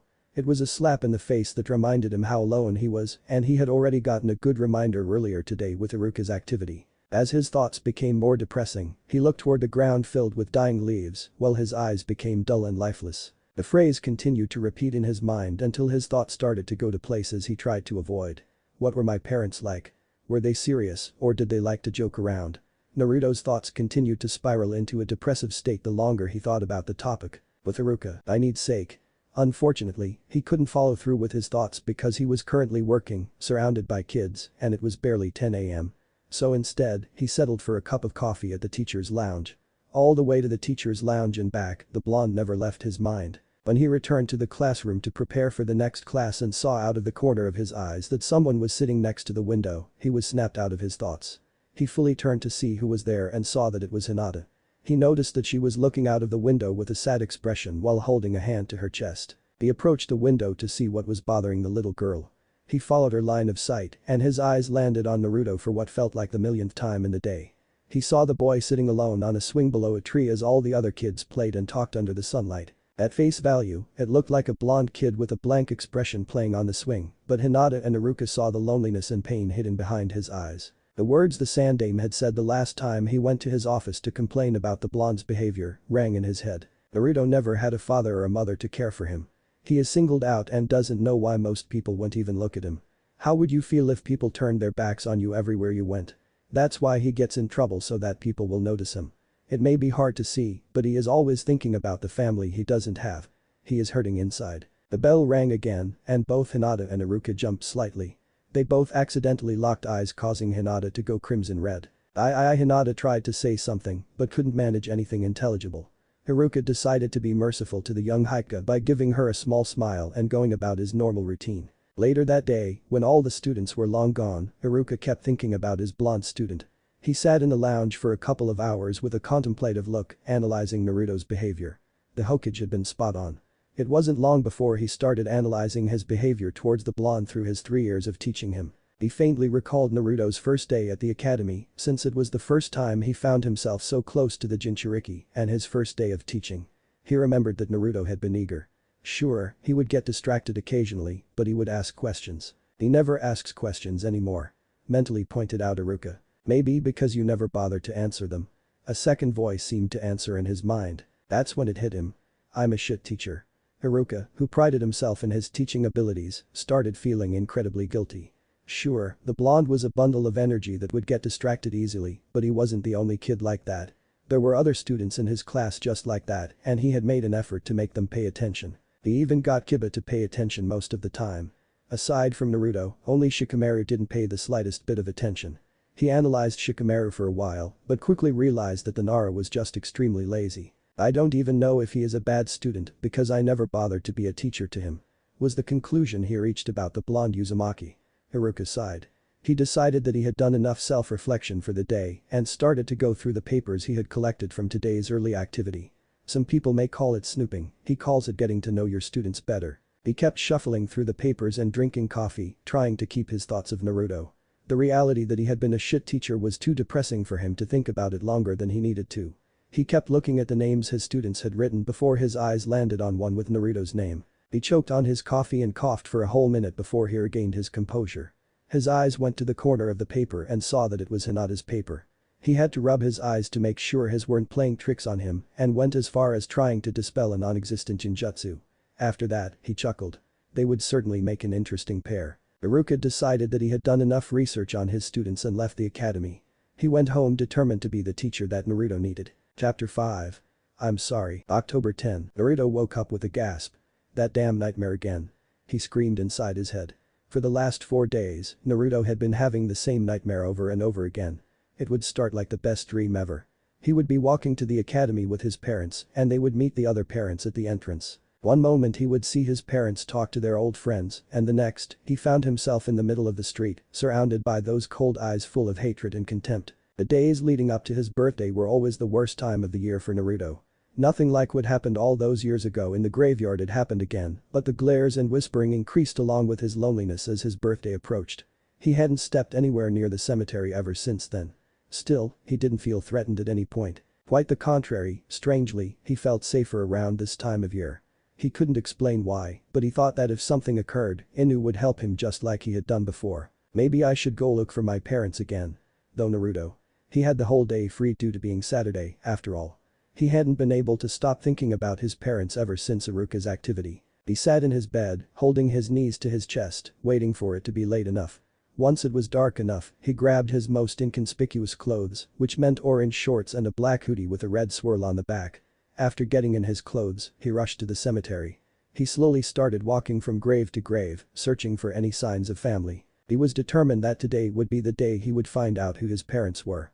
He scrutinized each grave he passed by with concentration that no one had ever seen from the blonde. Naruto had been searching for around 20 minutes before he heard an old voice. "Naruto-kun, what are you doing in here?" Hiruzen very well knew what the blonde was up to. Ever since Kakashi had reported the incident in the graveyard with the drunk man, Hiruzen had decided to keep an eye on him on the blonde during his birthday. He had been in his office doing paperwork when he decided to look for Naruto in his crystal ball. As he had suspected, he saw him in the graveyard. He immediately left his office to distract Naruto. Naruto was sure that his heart had forgotten how to beat for a second too long before it came back in full force. One moment it had stopped and the next, his heart wanted to beat its way out of his chest. He recognized the voice, obviously. Still, it didn't make it the least frightening. He turned to see the old face of his Jiji. "Oh, Hi-Jai-chan. I'm millimeters MIH," stammered Naruto. Hiruzen just chuckled. "Walk with me, Naruto-kun." Naruto, feeling he had been caught in the middle of one of his pranks, just nodded. He started to walk next to Hiruzen while still looking at the headstones. "Have you been having a nice day, Naruto-kun?" Naruto didn't reply as he concentrated on names he could see on the graves. He coughed to get his attention and repeated the question. "Oh yeah. It's been, nice." He responded as his gaze kept searching for a name. Hiruzen knew that they were approaching Kushina's grave and internally sighed. "Forgive me, Naruto, but you can't know yet, not with me explaining several things you aren't ready for. I hope you find it in your heart to forgive this old fool one day." He made a hand sign as Naruto kept looking at the names engraved in the tombs. He never realized that he had just passed his mother's grave as a genjutsu made it seem like a completely different name was written on it. The guilt Hiruzen felt was excruciating, but he endured, believing it was the best for Naruto. They walked in silence for a while. Hiruzen fought with his conscience and Naruto with his disappointment. "Would like you some ramen to celebrate your birthday, Naruto-kun." Naruto's head perked up a bit at the mention of his favorite food, but the lack of response from his stomach made it clear that he wasn't in the mood. "Thank you, Jiji, but I think I better get to my apartment before it gets too late," he answered in an uncharacteristic depressive tone. Hiruzen nodded and let Naruto leave for his apartment. Hiruzen stared grimly at the retreating little blonde and once he was out of sight, he lit up his pipe and took a large breath. He turned and started walking to a particular grave. Once he stared longingly at the inscribe on it, Sarutobi Bawako. "I'm but a fool, aren't I? I don't want to burden his shoulders with expectations and the truth, but it isn't fair, isn't it?" He spoke to his late wife's grave. After a long silence, he gave a humorless chuckle. "I'm a hypocrite. I always tell him that nothing can bring back the dead, yet here I'm, looking for your counseling as I used to do until we were separated." Hiruzen took a deep breath and painfully let it out. His eyes glazed and he spoke in a voice that told a story of sorrow and yearning. "Goodbye, Bawako." Naruto dejectedly looked to the ground and made his way to his apartment with his shoulders sagged. He had looked at every name in the graveyard and couldn't find anything that gave him a sense of belonging.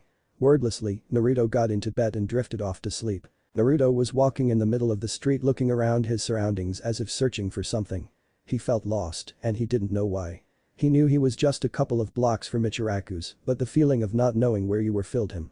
He was walking without a sense of direction, keeping his eyes alert in case he found what he was looking for. He started to notice that people were surrounding him slowly, their eyes as cold as the harshest blizzard, and he could hear them whispering. "What a waste of space. No wonder nobody loves him. What a pest. My kid goes to the academy with him and says he is an idiot. Monster. He is that kid." He felt like they were closing in on him as if they were about to smother him, and all he wanted to do was to cry out for his mom and for her to come and help him, just like he had seen several kids do at the park. Naruto. He froze entirely and briefly wondered if he had imagined it until he heard it again. Naruto. He heard it properly now. A beautiful and melodic voice was calling his name and he felt he needed to follow it. He pushed the villagers away and started to run, hoping to hear his name again. Naruto. The voice repeated and he did his best to follow it. He had never heard anyone say his name that way. It was cheerful, but it also carried an air of anxiousness and eagerness. "Where are you?" screamed a frantic and panting Naruto, fearful that he wouldn't be able to find the one calling out his name. He heard it again, though it was coming from the forest, and he ran into the woods without thinking twice. The tall and thick trees didn't let a single ray of sunlight go through their branches, thus, most of the forest was dark even when the sun was still out. But he could see the light not far ahead, not unlike the light you can see at the end of a dark tunnel. He continued to run towards it in instinct, his heart was pounding, and his breath was ragged. The light continued to shine as he got close until it became too much, and he had to close his eyes. He continued running until, instead of hearing his name, he heard a giggle. He snapped his eyes open and saw that he was no longer in the forest, but in a grassy clearing in front of a beautiful waterfall. He was surprised by the beauty of the place that he momentarily forgot to turn around. Naruto. This time the voice was trying to hold back its laughter. He turned and saw a woman wearing a long green dress, trying to stop her laughter and failing miserably. She probably had to be the most gorgeous woman he had ever seen. The long and shiny red hair crowned her delicate and refined features in a way that made her look like a princess, and a laugh so contagious and unapologetic. He was so entranced by the sight of the woman that he could only cock his head and watch her calm down. The woman finally managed to get her laughter under control. She smiled sheepishly at him before walking in his direction with grace in each of her steps. Naruto only stared at her, it went deeper than her beauty, he didn't understand why, but she had a face he would like to remember forever. When she got close enough, cerulean eyes met violet ones. Her eyes were unlike any he had ever seen. They weren't freezing with disdain, searing with rage, or sad with sorrow. They were like a warm blanket on a winter night or a cool breeze in the middle of summer. They were comforting. He stared intently into her eyes, engraving them into his memory forever. He then blinked and lost sight of her violet, but the feeling of comfort never left. If anything, it increased. He had no other words to describe it other than perfect. He felt as if he had never felt before, and perfect was the only thing that came to mind. He realized that she was hugging him, and instinctively he brought his around her waist and burrowed his face into her stomach, holding on for dear life. He stayed like that for a while, willing his eyes to remain dry until he felt a hand lift his chin, and cerulean orbs met violet ones again. The woman kept staring at him, and he could see in her eyes that she was encouraging him to speak. He had a suspicion about who this woman was, but he was too scared that the answer might not be what he hoped for. As the seconds passed, the fear of disappointment was replaced with the need to know. His mind was split into two halves arguing whether to ask or not. He felt he knew but was too afraid to ask directly, so he settled for a neutral option to minimize his disappointment. Slowly and with a hesitant tone, he asked. "Who are you?" The soft smile she held was instantly broken into a million pieces and was replaced by a shocked expression that turned into a pained one, and it finally rested on an angry one as her hair started to sway menacingly. Seeing the rage on the woman's face, Naruto quickly detached himself and started apologizing without really knowing why. "I'm sorry. I'm sorry. I'm sorry." Watching his outburst, Kushina schooled her features and approached him with care. "You don't have to be sorry for anything, Naruto." Seeing that Naruto remained slightly apprehensive and scared, she panicked a little. This was not going how she had hoped for. "I'm the one who is sorry. It's just I didn't expect you not to know my name or who I'm, and I just don't. I'm rambling, aren't I?" Naruto gave the slightest of nods. "Sorry, but when I get excited or anxious, I just can't stop talking, Dadabane," she explained sheepishly. Naruto might as well only hear the last word she spoke because it was the only thing he was concentrating on at the moment. Dadabane. Kushina became even more sheepish at the mention of her verbal tic. "I use some weird phrases when I talk fast. I tried to control it, but it sort of slips out when I'm nervous or excited. What about you? I hope you didn't get any of my bad speech patterns." Naruto opened his mouth to speak but could not make an intelligible sound. "No one told you anything?" she asked in a sad and bitter tone. Seeing that Naruto shook his head, she decided to introduce herself.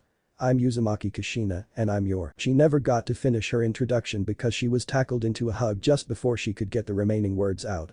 She looked down at the mop of blonde hair hugging her, locked eyes with him, and heard the words that made her feel like the happiest woman ever. "Ha-chan." She nodded with a gentle smile, and both enjoyed the reunion in silence for a moment. After a few minutes, Naruto separated himself from her with tears dancing in his eyes.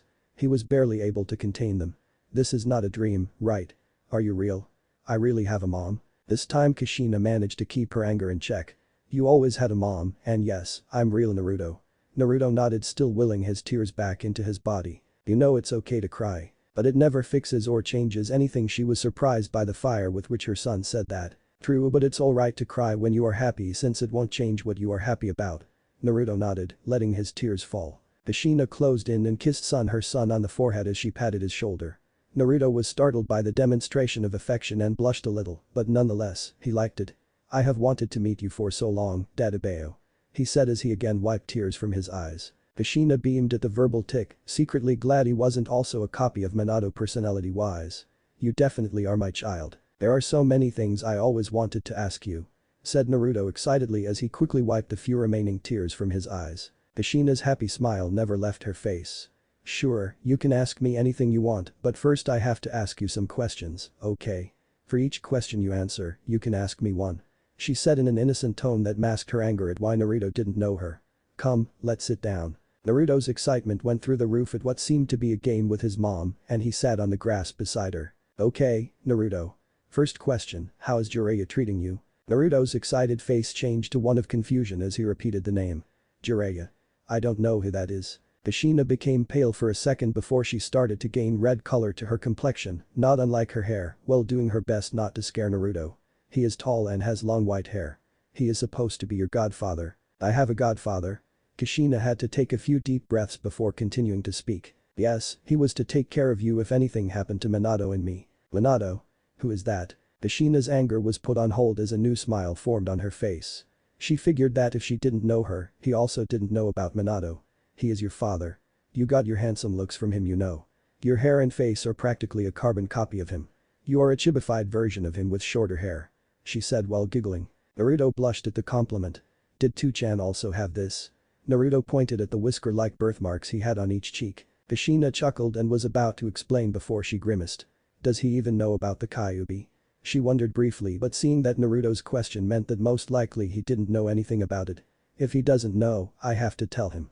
I was about his age when I learned I was about to become a Jinchuriki, and Mito-sama was so valuable to me during the process. No, those are for a different reason. I'll tell you in a bit, I promise. But I have more questions that I need to ask you before that. Naruto nodded in acceptance. So, if you don't live with Jiraiya, who do you live with? Kakashi. Tsunade came back to the village. Kakashi. Tsunade. He repeated in the same tone as before, and realization struck Kushina. You live alone, don't you? She asked quietly as she became deeply saddened and disappointed. Naruto nodded in confirmation.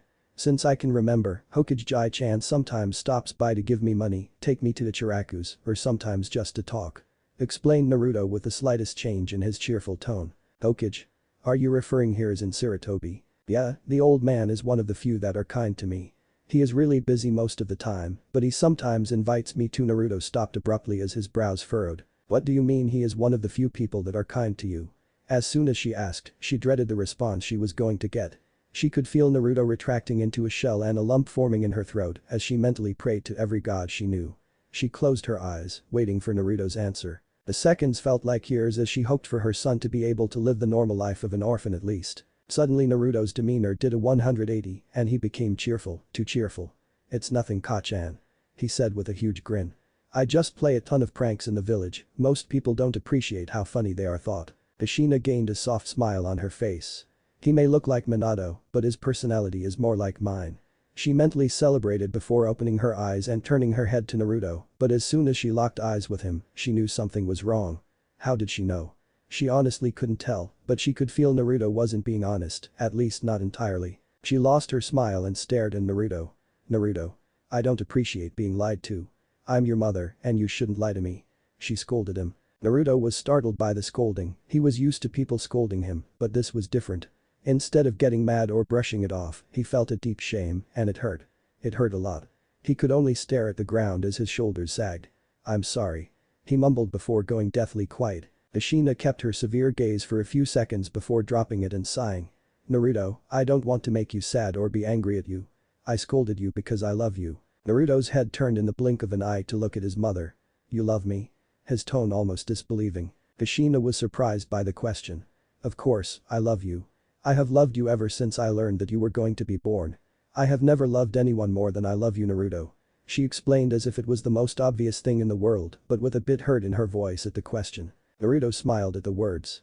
It made him feel something warm all over his chest, a feeling he didn't think he couldn't describe, but soon his face became confused. He seemed to be thinking over the answer, which worried Kushina even more. She was about to ask if something was wrong, but Naruto surprised her with another question before she could ask. What does love mean, Ka-chan? Kushina blinked a couple of times before she went into deep thought. It means that I will always accept you no matter what you did wrong, that I won't stay mad at you for long, I will always want what is best for you, and that I want to see you achieve your dreams. And you really love me? I can only hope you understand one day how much I love you, Naruto. She said before she crushed Naruto in a hug. They stayed like that for a while before Kushina resumed the conversation. Okay, Naruto, let's try again. What did you mean by that the Hokage is one of the few people that are kind to you? Naruto swallowed hard as fear began to creep up inside him and he struggled to get the words out. Would she still love him if he found out he was a monster? You promise you won't hate me? Kushina again squeezed Naruto in a hug and let a few tears out without him realizing before softly speaking. I could never hate you. No matter what, I will always love you. Naruto took in a deep breath and spoke. Most people in the village don't like me. They say I'm a monster or a demon. He then turned to see his mother in the eyes. I'm a monster. Kushina couldn't hold it anymore, she had tried to keep her emotions in check to make this reunion a happy one for Naruto, but the last bit of control had left her as soon as she heard her son ask that question. She crushed Naruto into a hug and held on to him for dear life while letting out a few strangled sobs. It's not fair. He somehow ended up living the worst parts of Minato's and my life. He is an orphan that lives in a village that hates him for being a Jinchuriki.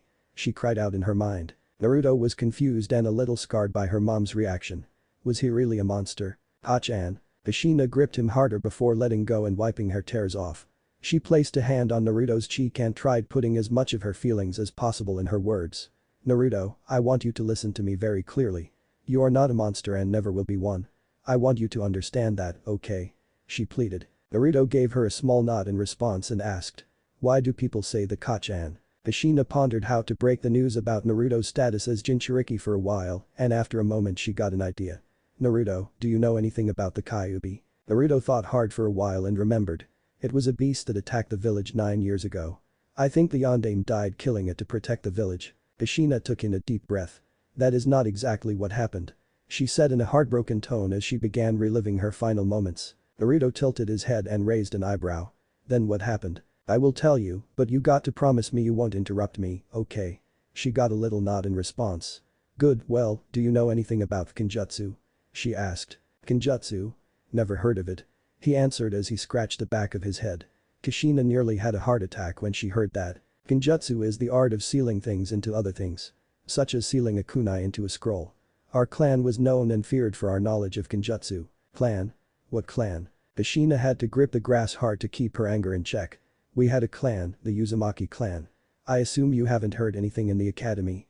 She said bitterly as she mentally cursed the old monkey for letting her clan be forgotten.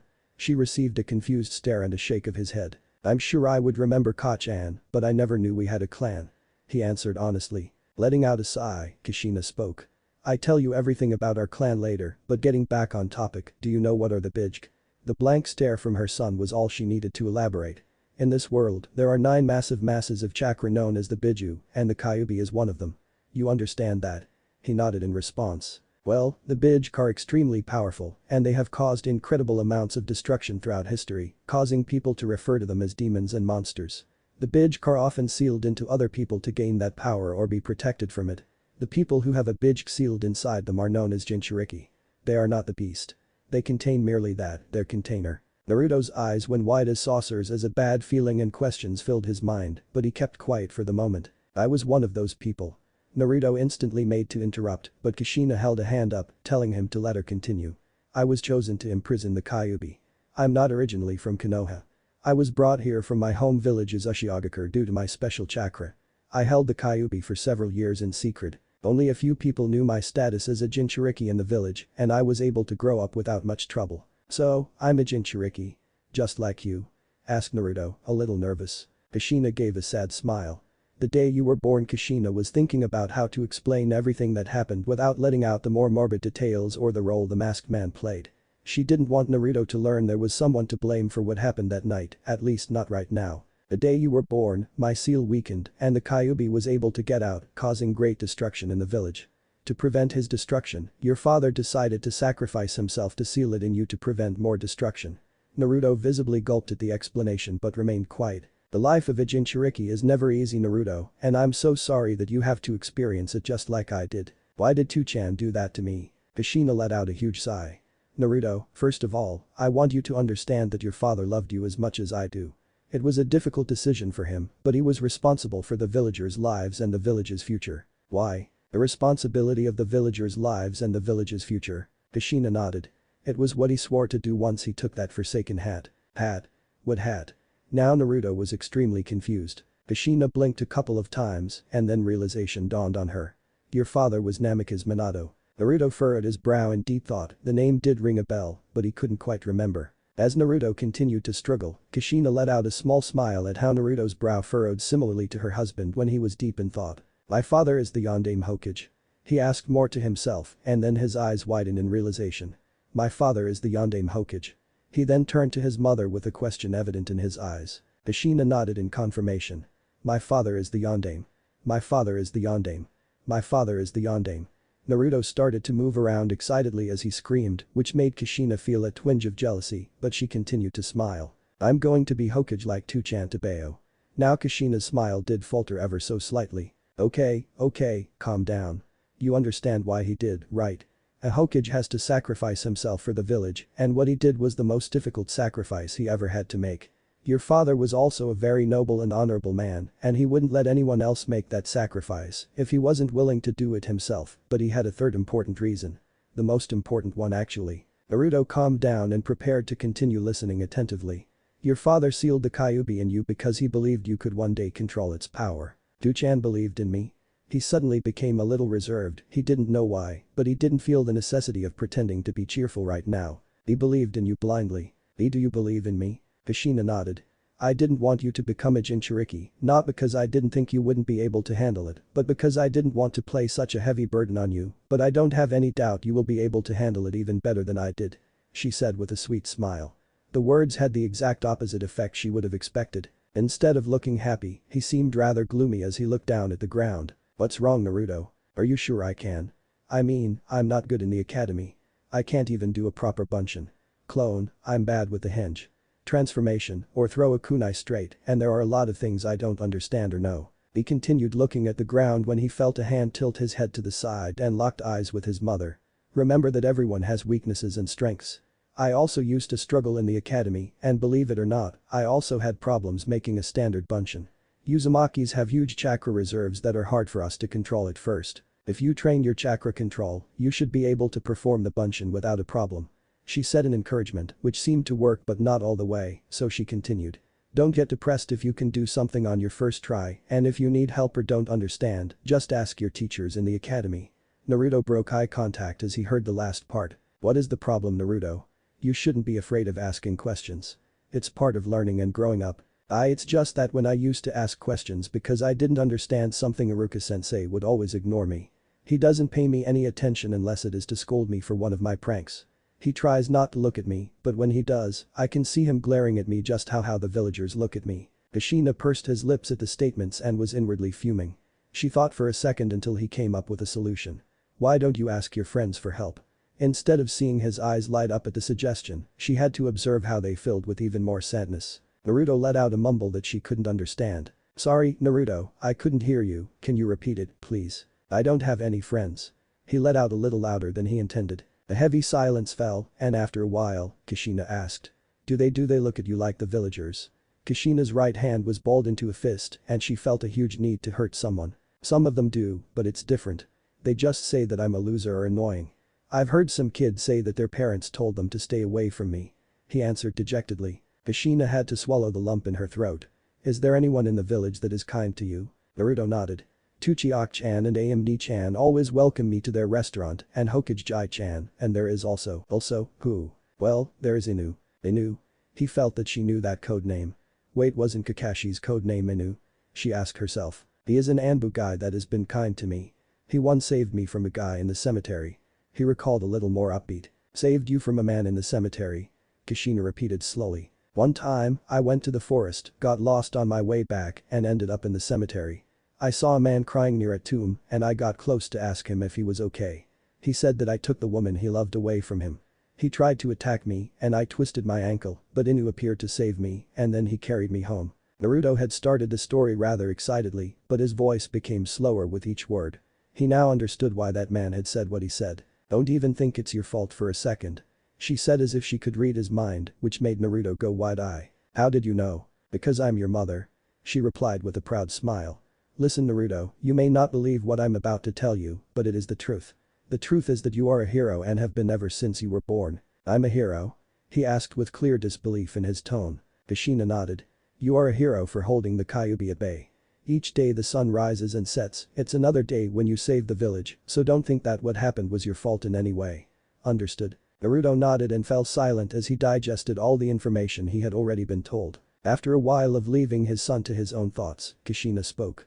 More happened that night, but I'll let your father tell you when you meet him. Naruto was broken out of his thoughts as excitement started to fill him. I would be able to meet Tu-chan?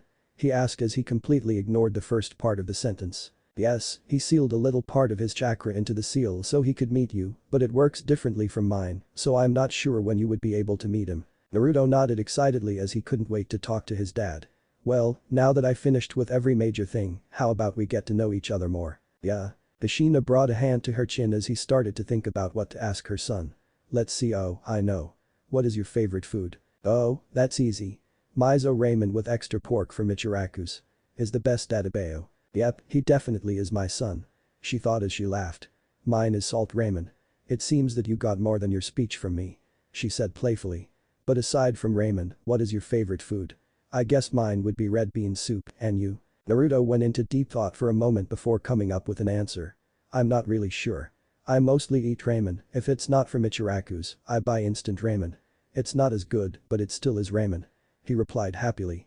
Kushina's brow furrowed as she went into her mother mode. The pair of them continued to make up for the lost time by sharing stories about pranks and how Minato and she got together until they arrived at another topic. What is your dream Naruto? Naruto closed his eyes as he brought a hand to his chin in a thinking pose. I want to be Hokage so that everyone in the village would have to respect and acknowledges me. Kushina nodded in understanding. You know, when I was in the academy, I also wanted to be Hokage. The first Kunoichi to be Hokage and someone from another country no less, but as I got older, I realized that it's not what I wanted. Really? Yes, I realized what wearing that hat meant and I figured it wasn't what I really wanted. I didn't give up, I just changed my dream. Changed your dream? He repeated slowly, wondering if it was possible. She nodded. I realized that there were things that I wanted more than being Hokage, but also that I didn't love Konoha the way I loved Uzushio. What could you possibly want more than being Hokage? Said Naruto in genuine wonder. And why does it matter that you didn't love Konoha as much? Kushina smiled and responded. The answer to your first question is very simple, you. Me? Yeah, you. I wanted to be a mother and have a family to be happy with and re-establish the Uzumaki clan in Konoha. You're my dream Naruto. She finished with a sweet smile. Naruto's eyes filled with tears, but he quickly wiped them off and hugged Kushina while mumbling thank you. Over and over again. As for your second question, well, your father used to say the village was like his family to him. He loved the village so much that he would do anything for it, something that I can't say is the same for me. She admitted. Being Hokage means more than being the strongest or doing paperwork. It means you will care and protect the village's future and will be the first to lay down your life to ensure the future is bright. Kushina rubbed the back of her son in comfort while she spoke. I'm not saying this to discourage you, Naruto. Whether you want to be Hokage or not, it's up to you and I will be happy with whatever your dream is. But I want you to know it's okay to change your goal if you work hard to achieve it and never give up. Naruto seemed to be giving Kushina's words a deep analysis before his face of concentration was replaced by a huge grin. I won't ever give up, I promise. Kushina smiled at her son before she felt her chakra begin to dwindle, so she closed and tightly hugged Naruto one last time. Naruto, I know part of you believes this is a dream and that I'm not real. There is a clearing just like this one near the old Senju compound. Minato and I left some gifts for you there. She felt Naruto nod in affirmation against her shoulder. Remember everything that I've told you. Don't be picky with your food. Eat vegetables and more foods other than ramen to grow up strong. Also, don't stay up late, you will need lots of sleep. As for friends, you don't need a lot of them. You need one you can trust and that will be enough. I know you don't like the academy much, but you still have to graduate, so keep up your studies and train hard. I know you inherited my sense of humor, so if you are going to do some pranks in the academy at least don't get caught. Also, about the 3 prohibitions for shinobi, save as much money as possible from your missions and don't waste it on unnecessary things. Too much alcohol will ruin your health, so when you are of age, please drink in moderation. Finally, about women, I'll admit that I don't understand much about this since I'm a woman, but try to find someone that loves you just like I do. Someone who will see past your defects and mistakes and love you with them. I would normally say to find someone like me, but since our personalities are so similar, maybe someone more like your father will help you keep you in check.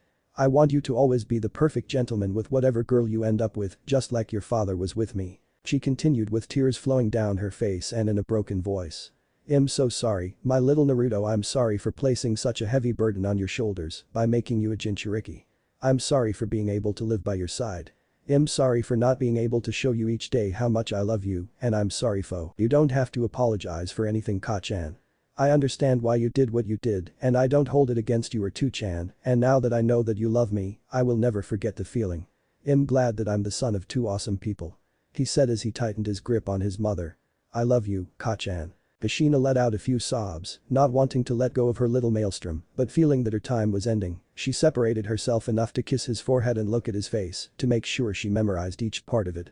I love you too, Naruto. Never forget how much mama loves you and thank you for being born to us. But those last words, her figure dissolved into the air and Naruto was left alone in the clearing as he wiped his eyes from the tears, but for once, he didn't will them to stop since it was alright to cry when you are happy. Chapter 6. When 2 losers meet. Ugh. Mumbled a groggy Naruto as he dusted the cobwebs from his mind and tried to orient himself. Last night was the most restful night of sleep he remembers ever having. It was the kind of sleep that when you woke up made you wonder if you were even in the same lifetime or universe. Naruto stretched in his bed like a cat while trying to get his mind jump-started. He barely noticed that he could no longer see the sun from his window, meaning it was pretty late in the day. He turned his head to his alarm clock and saw that it marked 3:51 p.m. and he groaned. Although Naruto was usually a ball of energy, he was not a morning person at all. Thus, the first couple of minutes of his day always became a test of whether he would give into the coziness of his bed or not. He was about to succumb to temptation when the whisper of a dream crossed his mind and he suddenly jumped out of bed as he began recalling his dream. No way. Naruto thought out loud as he reviewed all the information he had gotten in his dream. From meeting his mom and learning he was the Jinchuriki of the Kikbi no Imko to being the son of Namikaze Minato, the Yondaime Hokage.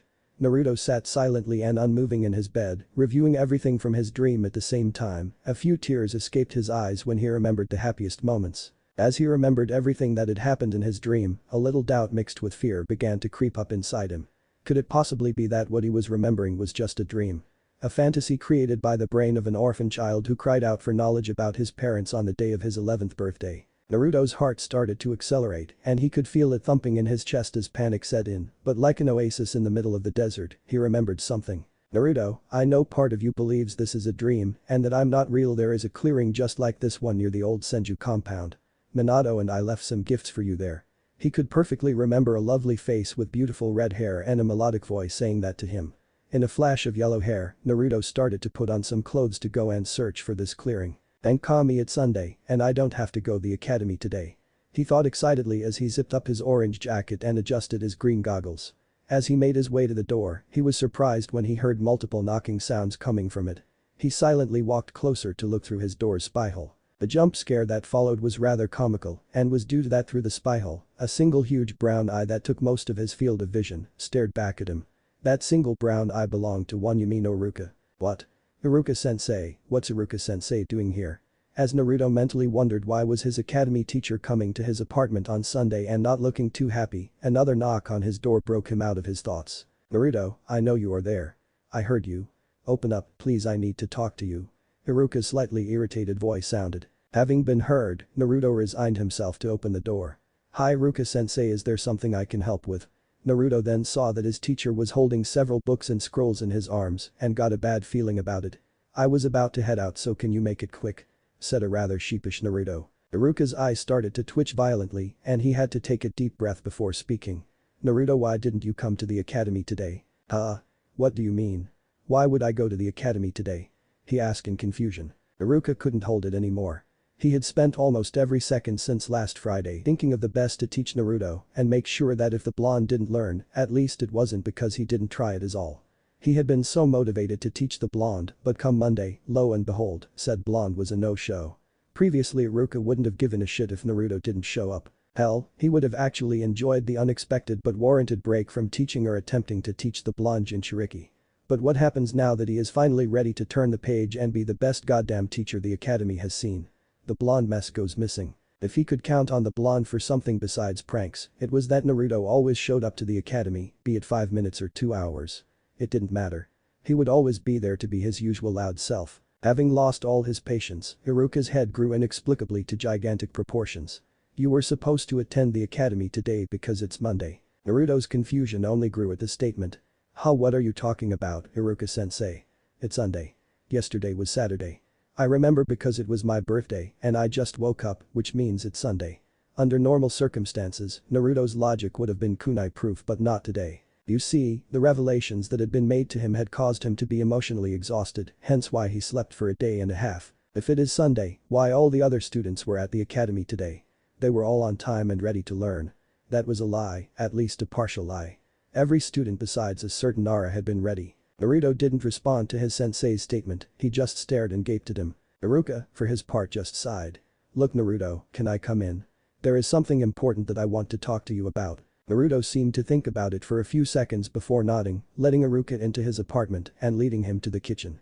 Iruka was surprised by two factors when he entered the apartment. The first was that the apartment was far bigger than he expected, and the second one was how messy it was. Iruka would admit that he wasn't the most organized person, especially during his teenage years, but holy shit, he couldn't hold a candle to Naruto. Dirty dishes, multiple empty cups of ramen, and an expired milk cartridge stood on the dining table, but that wasn't the worst part. The worst part was the floor. Iruka actually wished he hadn't taken his sandals off before entering when he felt the sticky floor grab onto his feet. He scanned the floor as if it was bobby-trapped with explosive tags in order to not step on anything gross. I can't believe he lives like this is that. Never mind, I don't want to know. Just do what you came here to do Iruka. He said to himself. Naruto saw Iruka's expression and rubbed the back of his head sheepishly. I'm sorry for the mess. I don't usually get visits. It's alright. Iruka said as he moved empty cups of ramen to place the books and scrolls he had been carrying. Naruto, I need to talk to you about your academy performance. Iruka said with a serious face as he saw the embarrassed grin melt away from the young blonde. You aren't on track to graduate and I seriously doubt that you'll manage to pass like you did last year. He eyed the blonde skeptically, waiting for him to complain or deny it, but it never happened. The only thing that happened was that Naruto opened his mouth but quickly closed it, choosing to listen to Iruka. Iruka grabbed a piece of paper and started reading, You are failing ninjutsu, jinjutsu, shinobi world history, and chakra theory. Iruka's words seemed to hit the ninja in training like a hammer. Iruka saw a very demoralized Naruto, which was the opposite of why he came here, and tried to lift his spirits up a bit. On a brighter tone, you are doing good in survival skills, okay in Taijutsu, and although you are barely passing Shuriken Jutsu, I think you can improve a lot with a few pointers and practice. Despite the slight praise, Naruto's mood didn't seem to improve. The blonde seemed to be trying to glare a hole through his floor, and Iruka sighed. Look, I know that you don't enjoy it, but if you want to become a ninja, you'll have to graduate, and for that, you have to study and improve your grades, and for what it's worth I'm sorry. Hearing those last words, Naruto looked up in astonishment. Why you are sorry? He said, slightly confused. Iruka gave a grave nod. It's true that at the moment you aren't a good student, but it's also true that I haven't been a good teacher to you. I know what it is like to come home with no parents and that you rather do other things besides your studies, but it's important.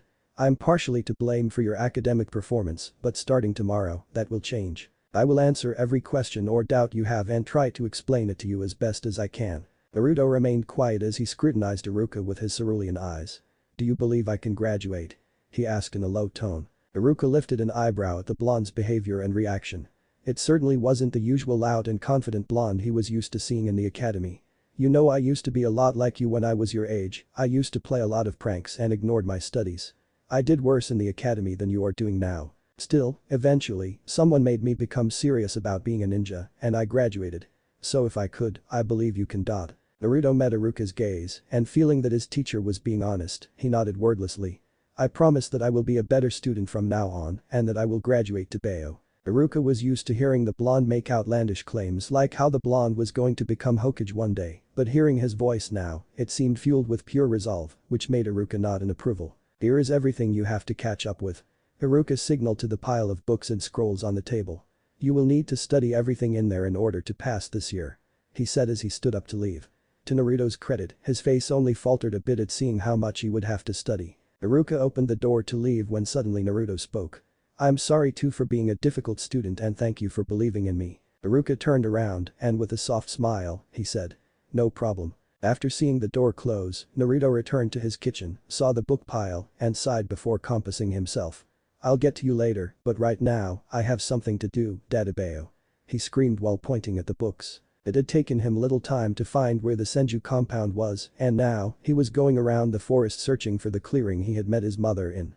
He was running through the woods when he heard a thumping, someone shouting numbers. 396, 397, 398, 399, if I can't do 500 log kicks, then I'll do 1000 squats. Naruto's hyperactive mind was momentarily distracted from his search as he followed the voice that kept on shouting. 404, 405,406. After following the sounds of voice for a few seconds, he found a kid about his age with long black hair fastened in a braid who wore a cream tie-kai uniform with brown pants. Naruto also noted that the kid had abnormally thick eyebrows. He observed him continue kicking the long for a few seconds before shrugging and continuing with his search. Eventually, Naruto found the clearing. He stood there analyzing every little aspect he remembered from his dream. Everything was an exact replica of his dream, from a specific patch of grass to where the tallest tree was, except for a small and slightly run-down cabin hidden behind some trees. Naruto gulped as he approached the nondescript cabin with a curious step and stopped in front of the door for a minute, not knowing really what to do. After staring blankly at the door for a minute, he slowly brought his hand to the rusty doorknob. As soon as his bare skin touched the cold metal, he felt a sense of familiarity overwhelm him as he heard a soft click that signaled the door was unlocked. After a slight push and the sound of a creaking door, Naruto's eyes were welcomed by the sight of an old closet, a bed, and a nightstand. Naruto's curious eyes danced over the small room in wonder until his cerulean orbs came to rest on something placed over the nightstand. Without taking his eyes off the object, Naruto walked with uncharacteristic carefulness next to it. Naruto made it to the nightstand only to stare in silent awe at the dusty picture that stood in there. Tears started coming out of his eyes as he softly started saying, "It wasn't a dream, it wasn't a dream, it wasn't a dream." Naruto laughed and cried simultaneously as he celebrated everything he learned about himself, be it good or bad, because it meant that he had a mother and father who had loved him. Naruto didn't know when but grabbed the picture and sat on the small bed as he wordlessly admired the picture of his parents. It was a beautiful picture of the pair when they were 16 years old. Minato wore a baby blue kimono with yellow highlights. Kushina had on a beautiful pale yellow kimono with several flowers printed on it. Both had huge smiles on their faces as the fireworks exploded behind them. After staring at the picture for a while, Naruto put it back on top of the nightstand and began exploring the small cabin. He started with the closet. Standing before it, his eyes landed on some words randomly written in the closet. "Sword of Shinobi's love." It read, which confused him a lot, but he opened the closet only to find some dusty covers, blankets, and old clothes that were too big for him. Some people might have seen it as trash, but to Naruto, there wasn't anything more valuable in the world at the moment. After examining the closet, Naruto opened the drawers of the nightstand, only to find 2 scrolls next to a piece of paper. Naruto grabbed the paper and carefully read it over. Adoption form for Hada Kakashi. His brows furrowed slightly as he remembered the name his mother had spoken. She had asked him if he lived in Kakashi, Tsunade, or Jiraiya. Who were they? Her mother knew them enough to expect him to live with them. Still, he was completely sure he had never met any one of them. What had happened to them? Did they die like his parents? Did they ignore his existence because of the Kyuubi?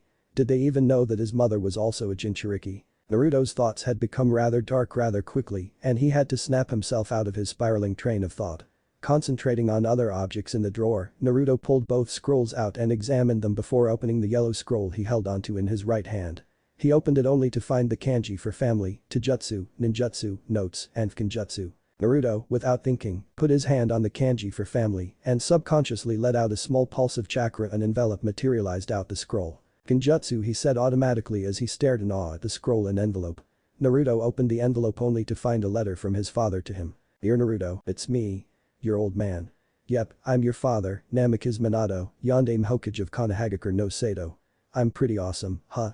Actually, if you are reading this, I guess I wasn't that awesome, really.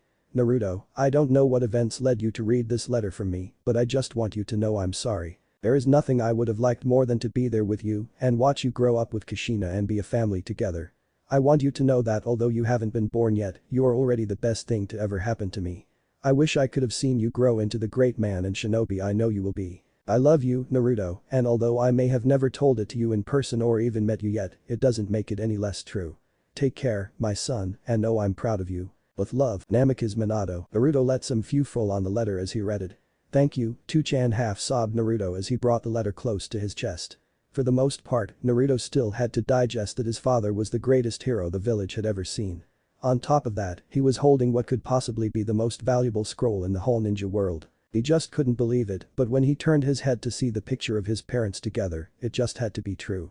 Ka-chan wasn't joking when she said I was a chibified version of 2chan. He thought as he touched his shorter hair.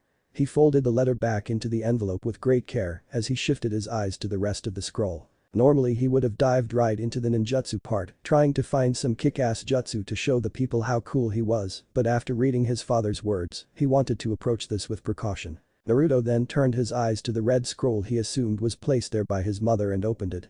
It looked identical to his father's scroll, but instead of saying family, it said clan history.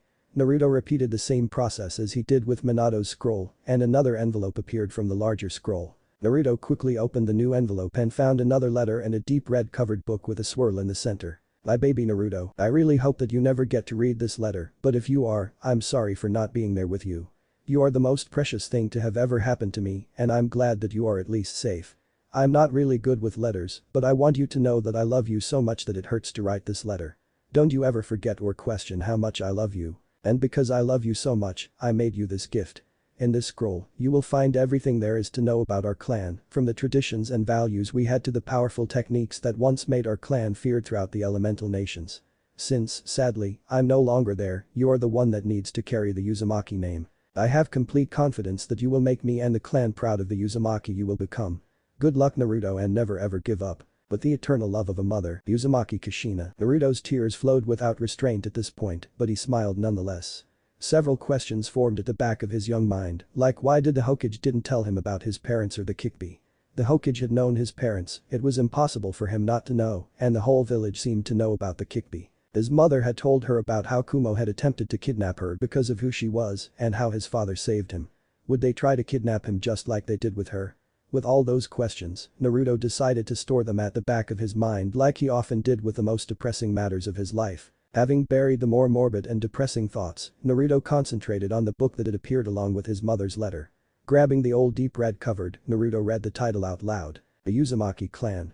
The clan that rules the whirlpools. Although Naruto wasn't one for books, he handled it with extreme care. He felt excited at the prospect of learning something about his clan. Opening the old book, Naruto delved right in. Naruto yawned as he closed the book. He had read a good portion and learned about the lore and traditions of his clan, from their blessed bodies with huge chakra reserves and vitality, to their prowess as censors and sealing masters. The Uzumakis were also known for their fiery and outgoing personalities, determination, and belief to never go back on their word. Above everything an Uzumaki has, the most valuable and important thing is their word. A true Uzumaki never goes back on their word. Naruto took those words to heart.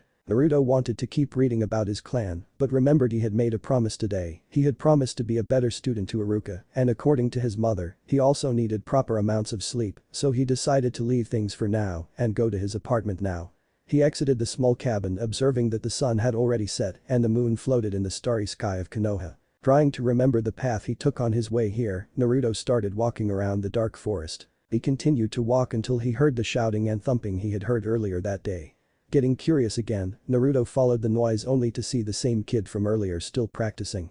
However, he now had a much more sluggish pace. 1993, 1994, 1995, just 5 punches more. He shouted in an exhausted voice. After finishing the next 5 punches, the kid plummeted to the ground like a puppet with his strings cut. Hey. Are you okay? Do you need help? Naruto asked as he approached the now resting kid. The kid made to stand but instantly fell back on his ass. It was then that Naruto noted who truly trashed he was. His skin of knuckles was torn off and his pants had holes. Hi. I'm fine, I was doing a little training and now I just need to return to my house and rest. He said in a suspiring cheerful voice, considering how beat up he looked. Right, said Naruto as he saw the slightly older kid attempt to stand again, only to fail. He tried to analyze how he was looking at him. He saw that his eyes didn't hold the usual contempt he was accustomed to and decided to approach him to help him stand up. Thanks. My name is Rock Lee. He said between ragged breaths as Naruto slung Lee's arm over his shoulder. Nice to meet you, Lee. My name is. He was afraid of how Lee would react to him if he knew him by name, but decided to trust the look in Lee's eyes. Uzumaki Naruto. He paused again to see if something in Lee's demeanor changed, but was glad to see his smile didn't falter. I'll help you home. So, what are you doing training like that? Are you in the ninja academy? I don't remember seeing you there. Asked Naruto, attempting to make a conversation. Hi Naruto-san. I'm in the last year of the academy. Are you also in the academy? Yeah. I think a year behind you. You must be pretty awesome if you train that hard. Lee's demeanor instantly changed. Actually, I'm the dead last of my class, he murmured in an embarrassed tone. Naruto laughed good-naturedly but stopped when he saw Lee glaring at him. Sorry, it's just that I'm also the dead last of my class. I just find it funny that we ran into each other by chance. With that, Lee returned to his usual demeanor as they continued walking to Lee's home. A week later, Naruto was trying his damn hardest to concentrate in class and listen to Iruka's last lecture of the day. He really was, but right now his mind revolved around three names. Jiraiya, Tsunade and Kakashi. He didn't even have their last names to go off from. Are they shinobi? They seemed close with his parents, and shinobi often only hung out with other shinobi for the most part. This much he had picked up when he saw the uniformed man and women throughout the village. If they were shinobi, did they die on a mission, and why had he not met them if they weren't? He knew that those people couldn't be related to him by blood. After all, he was probably the last survivor of the Uzumaki clan, and he read in one of Minato's journals that he had also been an orphan. So blood ties were out of the picture, and also, if they were family and alive, they would be with him, right? The fact that he held the Kyuubi shouldn't have scarred his family away. But this Jiraiya guy is supposed to be my godfather and Kakashi, my brother. Aren't families supposed to love each other? For Naruto to know that his parents had loved him made him feel special and whole, but the fact that the people that his mother expected to be with him hadn't ever shown up still made him feel, well, he didn't quite know. He continued his thoughts as a frown developed on his features and he gained a blank look in sky blue eyes. Naruto. He seldom heard his name being called, but it didn't quite register. Naruto. The voice became louder. Naruto. Huh? What? What happened? He said dumbly as the class erupted in laughter except for a select few. Iruka just had to take a big breath. I asked what battle brought the Third Shinobi World War to an end. Oh, the Battle of Kanabi Bridge, in which my Naruto trailed off before recuperating. My idol, the Yondaime Hokage, Namikaze Minato, brought down the last push from Iwagakure to cross the border between Hai no Kuni and Kusa no Kuni. There was a moment of stunned silence from the class in which multiple mouths hung open, pairs of eyes were repeatedly blinking, and a smile formed on the face of a lavender-eyed girl. You forgot to say that he killed 1,000 ninjas in that battle alone. A loud voice came from a random student in the class. You're wrong. Naruto said simply, which caused some to look at him like he had just reverted to the normal Naruto everyone knew. At the same time, a few more educated eyed the blonde to see what he would say next. The Yondaime didn't defeat 1,000 shinobi in that battle. That was his number of confirmed kills all through the war. Baka. Several voices screamed at the top of their lungs as Iruka tried to get the class back in order. I don't understand why you admire the Yondaime that much, it's not like you'll ever be like him. Said Kiba in a dismissive that invited challenge. Oh, that struck a nerve that Naruto didn't even know he had. For the first time in his life, Naruto became angry, truly angry, and he couldn't quite put a finger on the reason. Was it the first part of the statement? I don't understand why you admire the Yondaime that much. Didn't they know what he did for everyone? What had he sacrificed? Who had he sacrificed? Or was it the second part of the statement?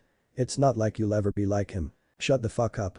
Naruto swore and abruptly stood from his seat as he pierced Kiba with a glare that slightly unnerved Kiba. Naruto was about to take the first step towards Kiba when he heard Iruka's booming voice. Naruto. Don't you dare take another step. Naruto slowly shifted his eyes towards Iruka's own, who met the glare unflinchingly. Ah, as if you could do something to. Still locking eyes with the blonde, Iruka's voice shifted target. Kiba. You better not finish that sentence. And promptly, the Inuzuka shut his snout. Although Iruka was a pretty easygoing teacher, besides being academically demanding, he was still a seasoned chunin who had served years on the field. Sit down Naruto. He didn't raise his voice, but it still held the same level of strictness. As the room filled with tense silence, Naruto kept a staring contest with his teacher before moving the slightest of nods, and he roughly and begrudgingly flopped back in his seat. The tense silence continued before Iruka awkwardly coughed into his fist. Actually, Naruto is right. He said, surprising almost everyone. It's a misconception that the Yondaime Hokage defeated 1,000 Iwa shinobi in that battle alone.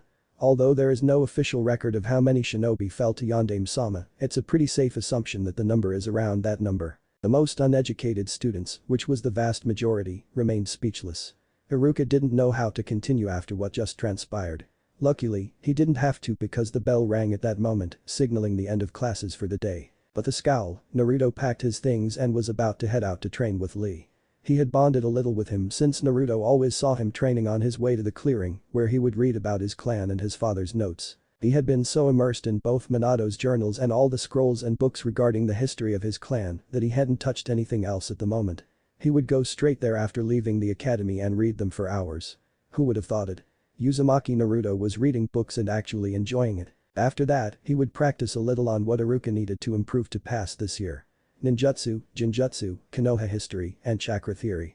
He actually knocked out a bit of Konoha just by reading his father's journals, and he could have also advanced in chakra theory if he only understood what the hell his father wrote. Naruto was about to reach the door when he heard Iruka's voice, which still held an air of authority. "Naruto, stay here and wait for a moment, please." Naruto just let out a moan but stayed nonetheless. Naruto heard someone snickering before Iruka spoke again. "Kiba, I wouldn't be laughing if I was you. You are coming with me," said in a less kind tone. Iruka exited the classroom with Kiba next to him, looking not too pleased, while Akamaru whined on top of his head. Naruto took a seat at one of the desks near the door and saw as the other students exited the room one by one. However, he completely missed a worried glance Hinata threw him before leaving. Leaving Naruto alone in the classroom was perhaps a miscalculation on Iruka's part. Naruto's bored mind had enough time to devise a prank to teach Kiba a lesson.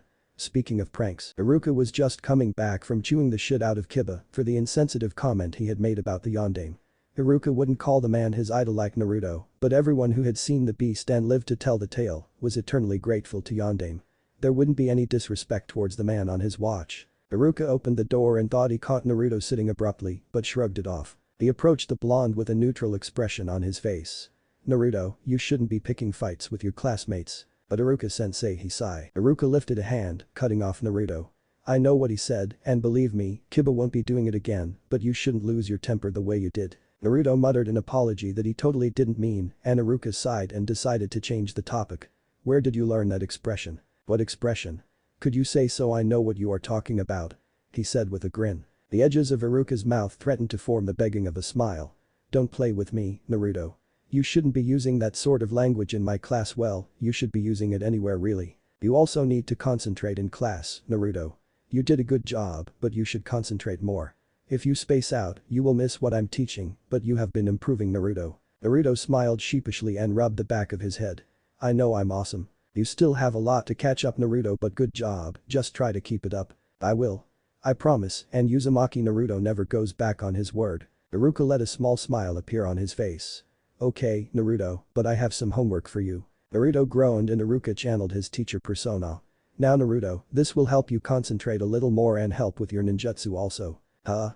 Naruto instantly felt a slight touch on his forehead, and when his eyes looked up, he saw a leaf sticking to his forehead. "You are going to be doing leaf concentration exercises. It should help you concentrate and it will improve your ninjutsu." "Ah, not this again." "Yes Naruto, this again. Concentration is key for a shinobi. You will be practicing this exercise to stop losing focus on my class." Naruto just sighed in resignation. "Okay, Iruka-sensei. Good." Naruto was about to leave when Iruka spoke again. "Naruto, thanks for dialing it down on the pranks in my class." "I don't know what you are talking about, Iruka-sensei. I haven't done any pranks," he said as he rubbed the back of his head sheepishly. "Naruto, I'm not dumb. I know you have continued your pranks, and just because I haven't caught you yet doesn't mean I don't know it's you." Naruto just gave him a huge and devious grin. His mother had told him that even if he was going to keep up the pranks, at least not be caught, and he was precisely doing that. Although everyone knew it was Naruto doing the pranks, they didn't have any proof yet, but they also had zero doubts that he was behind every last one of them. It was the best of both worlds for him actually. Getting the recognition but not getting the punishment or having to clean after his mess. Yep, he was having his cake and eating too. "Whatever, Iruka-sensei. See you on Monday." And Naruto rushed out of the classroom with tremendous speed. Iruka just shook his head and smiled and went to open one drawer in his desk to get some papers out to grade, but when he opened it, he received a splash of paint right on his face. Iruka blinked a couple of times before he realized it was orange paint.